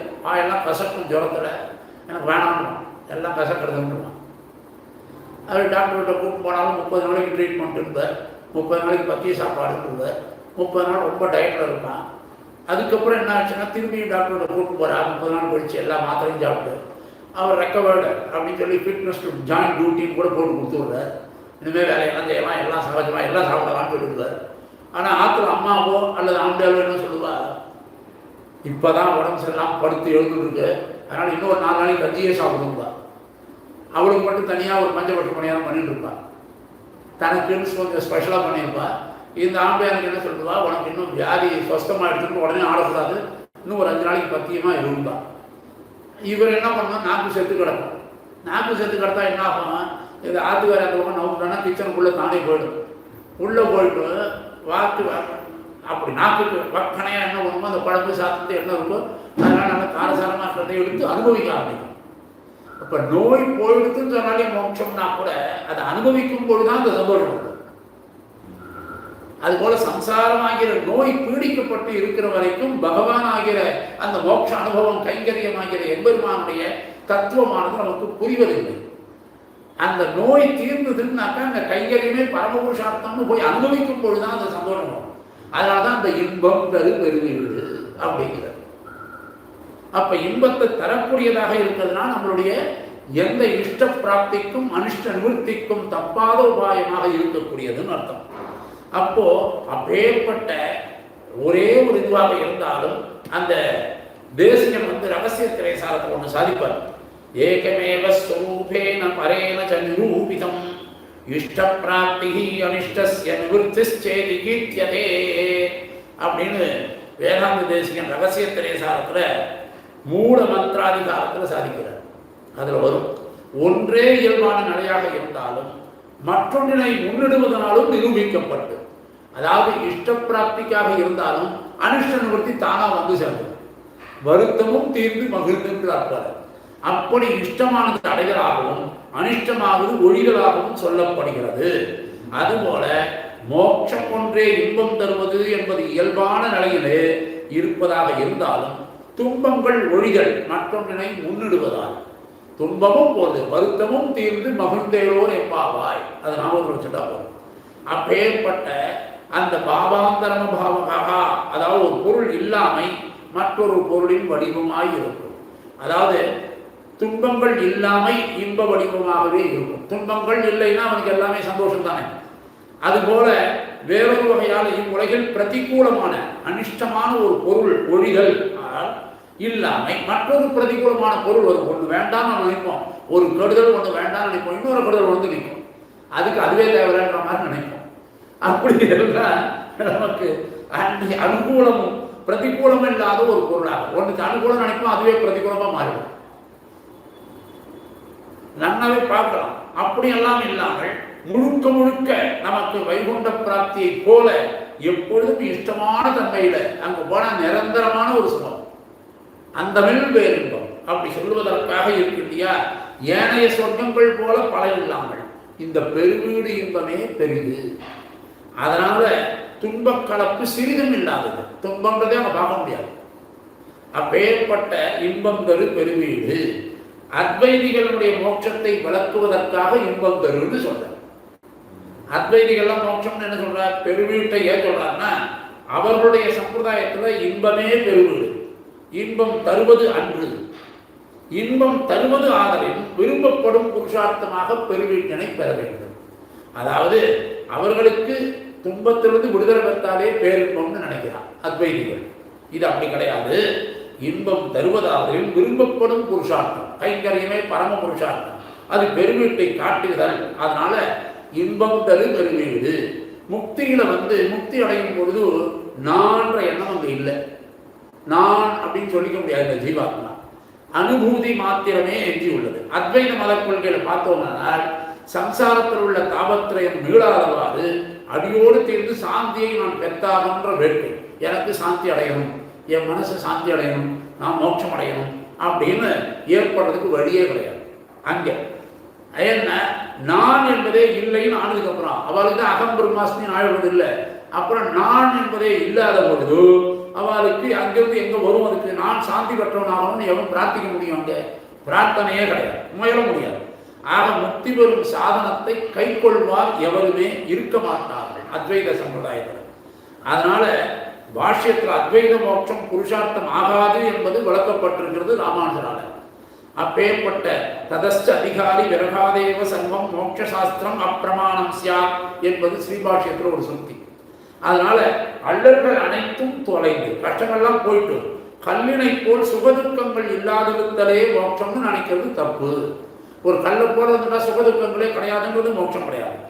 எண் நிறந்த அப்படின்னாக்கா கலக்கற்ற எண்ணிக்கையை கடந்த துன்பம், அதெல்லாம் பார்த்தோமானால் எண்ணிறந்த துன்பம் தர நிறையம் சொல்ல சூழல். பாவம் செய்ததுனால உண்டாகக்கூடிய துக்கங்கள்னா நரகத்துல எத்தனையோ உண்டு, அவையெல்லாம் அனுபவிக்கப்படும், அதெல்லாம் எண்ணிக்கையே கிடையாதுன்னு சொல்லுவா. அதுபோல எண்ணிறந்த துன்பம், நெஞ்சினால எண்ணி பார்க்க முடியாதபடிக்கு இருக்கக்கூடிய கஷ்டங்கள். நிறையம்னாலே துன்பம் தருதல் தானே தோற்றம் இருக்கும். நிறையம்னாலே நரகம் துன்பத்தை கொடுக்கறது தான் தெரியும். துன்பம் தரு என்று விசேஷித்து சொன்னது இன்பமே துளி கூட அங்கே கிடைக்காதுன்னு அர்த்தம். துன்பம் தரு, எப்படி இன்பம் தரு பெருவீடுன்னு சொன்னாரோ அது போல துன்பம் தரு. அதனால இங்க பேரின்பதற்கு எதிர்த்தட்டாக இருக்கிறதுனால துன்பம் தரு, துன்பமே தரு நிறையம். சூழின் அப்படின்னாக்கா தப்ப ஒண்ணாதபடி வளைச்சுட்டு இருக்குமா இந்த சூழல். நம்மளை கெட்டதானது நம்மளை உடனே சூழ்ந்துடும். அதனாலதான் தொல்லுலகில் நண்பன் உயிர்கட்கு இறையவன் மாயல் என மொழிந்த அப்படின்னு ஸ்ரீபாஷ்யத்தினுடைய சாரத்தை சுருங்க சொல்லியிருக்கார் இங்க அமுதனார். தொல்லுலகு என்பதனால உலகு அனாதின்னு சொல்லிட்டார். ஆத்தொழுக்கு முறை தொடர்ந்து வருவது உலகம். பிரகிருதி தத்துவத்தின் மாறுபாடாக ஆவதும் அழிவதும் தொடர்ந்து படைக்கப்பட்டு பிரபாகம் போலே வருகின்ற உலகிலே என்றபடி இறைவனுக்கு உரிய அச்சித்து, அது அச்சித்தானது தொல் உலகு. அதுல மண் பல் உயிர் என்பதனால சித்தினுடைய தத்துவம் சொல்லப்படுறது. மண் பல் உயிர் நித்தியமான எண்ணிறந்த ஆத்மாக்கள் இருக்கு. எல்லாம் ஒன்றாக, எல்லா ஆத்மாவும் ஒன்று கிடையாது.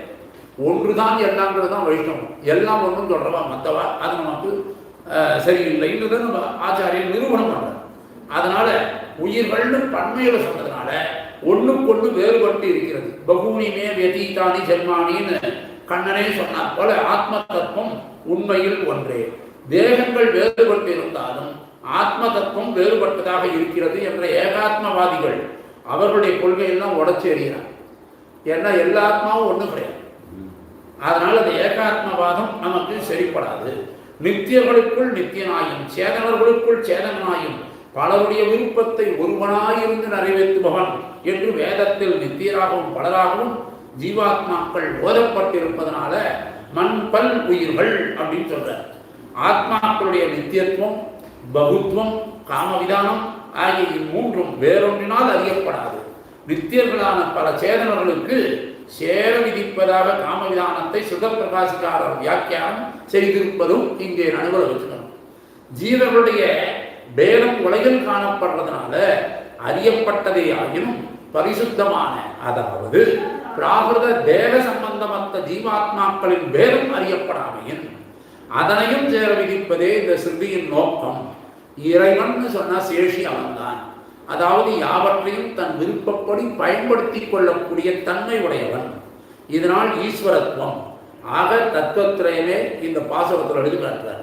சித்து அச்சித்து இதெல்லாம் மாயவனுக்கு உரிமைப்பட்டது. அவன்தான் உரியவன். மாயன் ஆச்சரியமான செயல்களை செய்யக்கூடியவன்.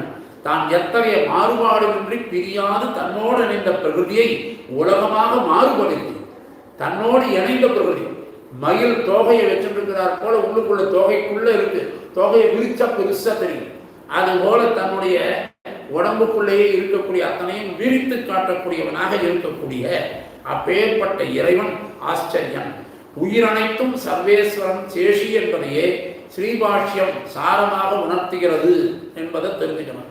அதனால்தான் பிரபத்தியே பிரணவாகாரம் பாஷ்யம் ரங்கமிவாபரம் பரஸ்ய பிரம்மணோ யத்ர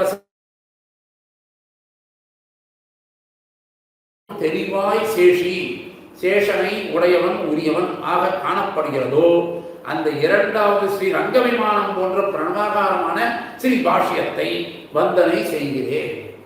ஸ்ரீபாஷ்யமே ஸ்ரீ ரங்க விமானத்துக்கு சமம்னு சொல்றார். அதாவது ஸ்ரீரங்க விமானம் பிரணவ விமானம், ஸ்ரீபாஷ்யமும் பிரணவ வடிவம். பிரணவத்துல ஆ உ இம் என்று 3 எழுத்துக்கள் இருக்கு. அதுபோல அகாரத்தில் சொல்லப்பட்ட சர்வேஸ்வரனுக்கே மகாரத்தால் கூறப்பட்ட ஜீவாத்மா சேஷப்பட்டது. உயிரினங்களுக்கு சேஷி சர்வேஸ்வரன் அப்படின்ற பொருள் தான் அந்த அகார உகாரம் அகாரம். ஸ்ரீபாஷ்யத்திலையும் அ உ இம் என்ற எழுத்துக்கள் முதல்லையும் இடையிலையும் கடையிலையும் வந்து அமைக்கப்படுறது. அகில புவனகா என்று ஆரம்பிக்கிறதுல அகரத்தில் தொடங்கி இடையில 3ஆம் அத்தியாயத்தில் மூன்றாம் பாத தொடக்கத்துல ஊ என்னும் எழுத்தை வச்சு உக்தம்னு ஆரம்பிக்கிறார். முதலில் அமைந்ததும் கடையில் சமஞ்சசம் என்று மகரத்தில் முடித்ததும் ஸ்ரீ பாஷ்யகாரர் சமஞ்சசம் முடிகிறார். ஸ்ரீ பாஷ்யகாரர் தம் நூல் பிரணவார்த்தத்தை உட்கொண்டது என்பதை சூச்சனையாக காட்டியிருப்பது இங்கு நம்ம நோக்கணும். அன்பன் அனகன் இஞ்ஞனம் ஸ்ரீ பாஷ்யம் அருளி செய்த மாயன் மண் பல்லுயிர்களுக்கு இறைவன் என்று பிரணவார்த்தத்தை உபதேசித்து அன்பின் செயலே எண்ணி தியாதி லாப பூஜா அபேட்சையரா என்று செயலன்று அன்பன் அனகன் ராமானுஜர் அன்பன்னு சொல்றார், தோஷமற்றவர்னு சொல்றார். பயன் கருதி உபதேசித்தால் அது பாபம், பயனை கருதாமல் செய்வது அந்த பாபம் இல்லாத செய்கை. அதனால யாருக்கும் எந்த பயனும் எதிர்பார்த்து ராமானுஜர் சாதிக்கவில்லை. அப்பேற்பட்ட அனகன் பாப வினைகள் அற்றவர். என்னை ஆண்டானே எம்பெருமானார் என்னை அடிமை கொண்டதற்கு பிறகு வந்தேனும் பெருவீட்டையும் சூழும் பல நிலையங்களையும் பொருட்படுத்த மாட்டேன், நரகமே வந்தாலும் சரி என்று தன்னுடைய மன உறுதியை திருட விசுவாசத்தை ராமானுஜர் திருவடிகளிலே தாம் பணிந்து இருக்கக்கூடிய தன்மையை அமுதனார் வெளிக்காட்டுகிறார். நம்மாழ்வார் எல்லா பொருள்களும் இறைவனிட்ட வழக்குன்ற ஞானம் பிறந்த பிறகு பெருவீடு வந்தா எனக்கு என்ன, நரகமைகளால் என்ன அப்படின்னு மன உறுதி எல்லாம் திருவாய்மொழியில் சொல்லிட்டு நரகமாகிற சம்சாரம் இந்த ஞானத்துக்கு விரோதியா இருக்கிறதுனால எனக்கு பயமா இருக்குன்னு பயந்து பாடுறார். பரம்பது என கூட்டுவோன்னு கேட்கிறார் திருவாய்மொழியில். யானும் நீதானே யாவதோ மெய்யே அருணரகு அவையும் நீயானால் வானுயர் இன்பம் எய்திலன் மத்தை நரகமே எய்திலன் எனினும் யானும் நீதானாய் தெளிதோறும் நன்னும் அஞ்சுவன் நரகம் நான் அடைதல் வானுயர் இன்பம் மன்னிவித்திருந்தாய் அருளின் தாள்களை எனக்கே. அவருடைய உறுதி பண்பாட்டை விட அமுதனாருடைய உறுதி பண்பாட்டு ஒரு படி மேலே என்றார். ஏன்னா இவராவது பயன் எனக்கு நரகத்திலிருந்து எனக்கு கூட்டு போடுன்றார். அவருடைய பேரன் தான் பிள்ளை பெருமாளைங்க, அவருடைய வம்சத்தில் அப்படி வந்தவன் தான் அடியனும். அடியனுக்கு இந்த பாக்கியம் கிடைச்சிருக்கு. பிள்ளை பெருமாளையங்காரும் ஒரு அழகான ஒரு பாசுரம் சாதிச்சிருக்க. அது இந்த பாசுரத்துக்கு ஒரு விளக்கமாக இந்த 30வது பாசுரத்துக்கு நான் அந்த வைகுந்த நாடை வாழில் என் நான் அந்த வைகுந்த நாடை வாழில் என் ஞாலத்தன்னி ஈனந்தவாத நிறையத்து வீழிலன் ஈனம் தவாத நிறையத்து வீழிலன் யான் அடைந்தேன் கோன் நந்தன் மைந்தனை நான்முகன் தந்தையை கோயில் அச்சுதானந்தனை எனக்கு ஆறாமோதை அரங்கனையே நானந்த வைகுந்த நாடை வாழிலன் ஞாலத்தன்னி ஈனம் தவாத நிறையத்து வீழிலன் யான் அடைந்தேன் கோன் நந்தன் மைந்தனை நான்முகன் தந்தையை கோயில் அச்சுதானந்தனை எனக்கு ஆறாவதை அரங்கனையே என்ற பாடல் இந்த பாசுரத்துக்கு ஒப்பாகும். அப்படின்னு சொல்லி ஸ்ரீமதே ராமானுஜாய நமஹ அடியேன் பூர்த்தி பண்ணுகிறேன். மேற்கொண்டு பாசுரங்கள் அடுத்த சுவாமிகள் சாதிப்பார்கள். மங்களம் கோசலேந்திராய மகனீய குணாப்தயே சக்கரவர்த்தி தனூஜாய சார்வபௌமாய மங்களம் ஸ்ரீநகர்யாம் மகாபுர்யாம் தாமரவர்ணி உத்தரதடே ஸ்ரீ சித்ரணி மூலாதாம்னே சர்வோபாய மங்களம் ஸ்ரீமதாரி ஸ்ரீநகரீநாதாய கலிபைரிணே சதுஷ்கவி பிரதானாய பரகாலாய மங்களம் ஸ்ரீமன்மகாபூதபுரே ஸ்ரீமத்கேசவேத்மனः காந்திமத்யாம் பிரசூதாய யதிராஜாய மங்களம் ஸ்ரீமதே ரம்யஜாமாத்ருமுனீந்திராய மகாத்மனே ஸ்ரீரங்கவாசினே பூயாத் நித்யஸ்ரீ நித்யமங்கலம். ஆண்டாள் ரங்கமன்னார் திருவடிகளே சரணம். ஆழ்வார் எம்பெருமானார் ஜீய திருவடிகளே சரணம். ஜீய திருவடிகளே சரணம். அடியன்தாசன்.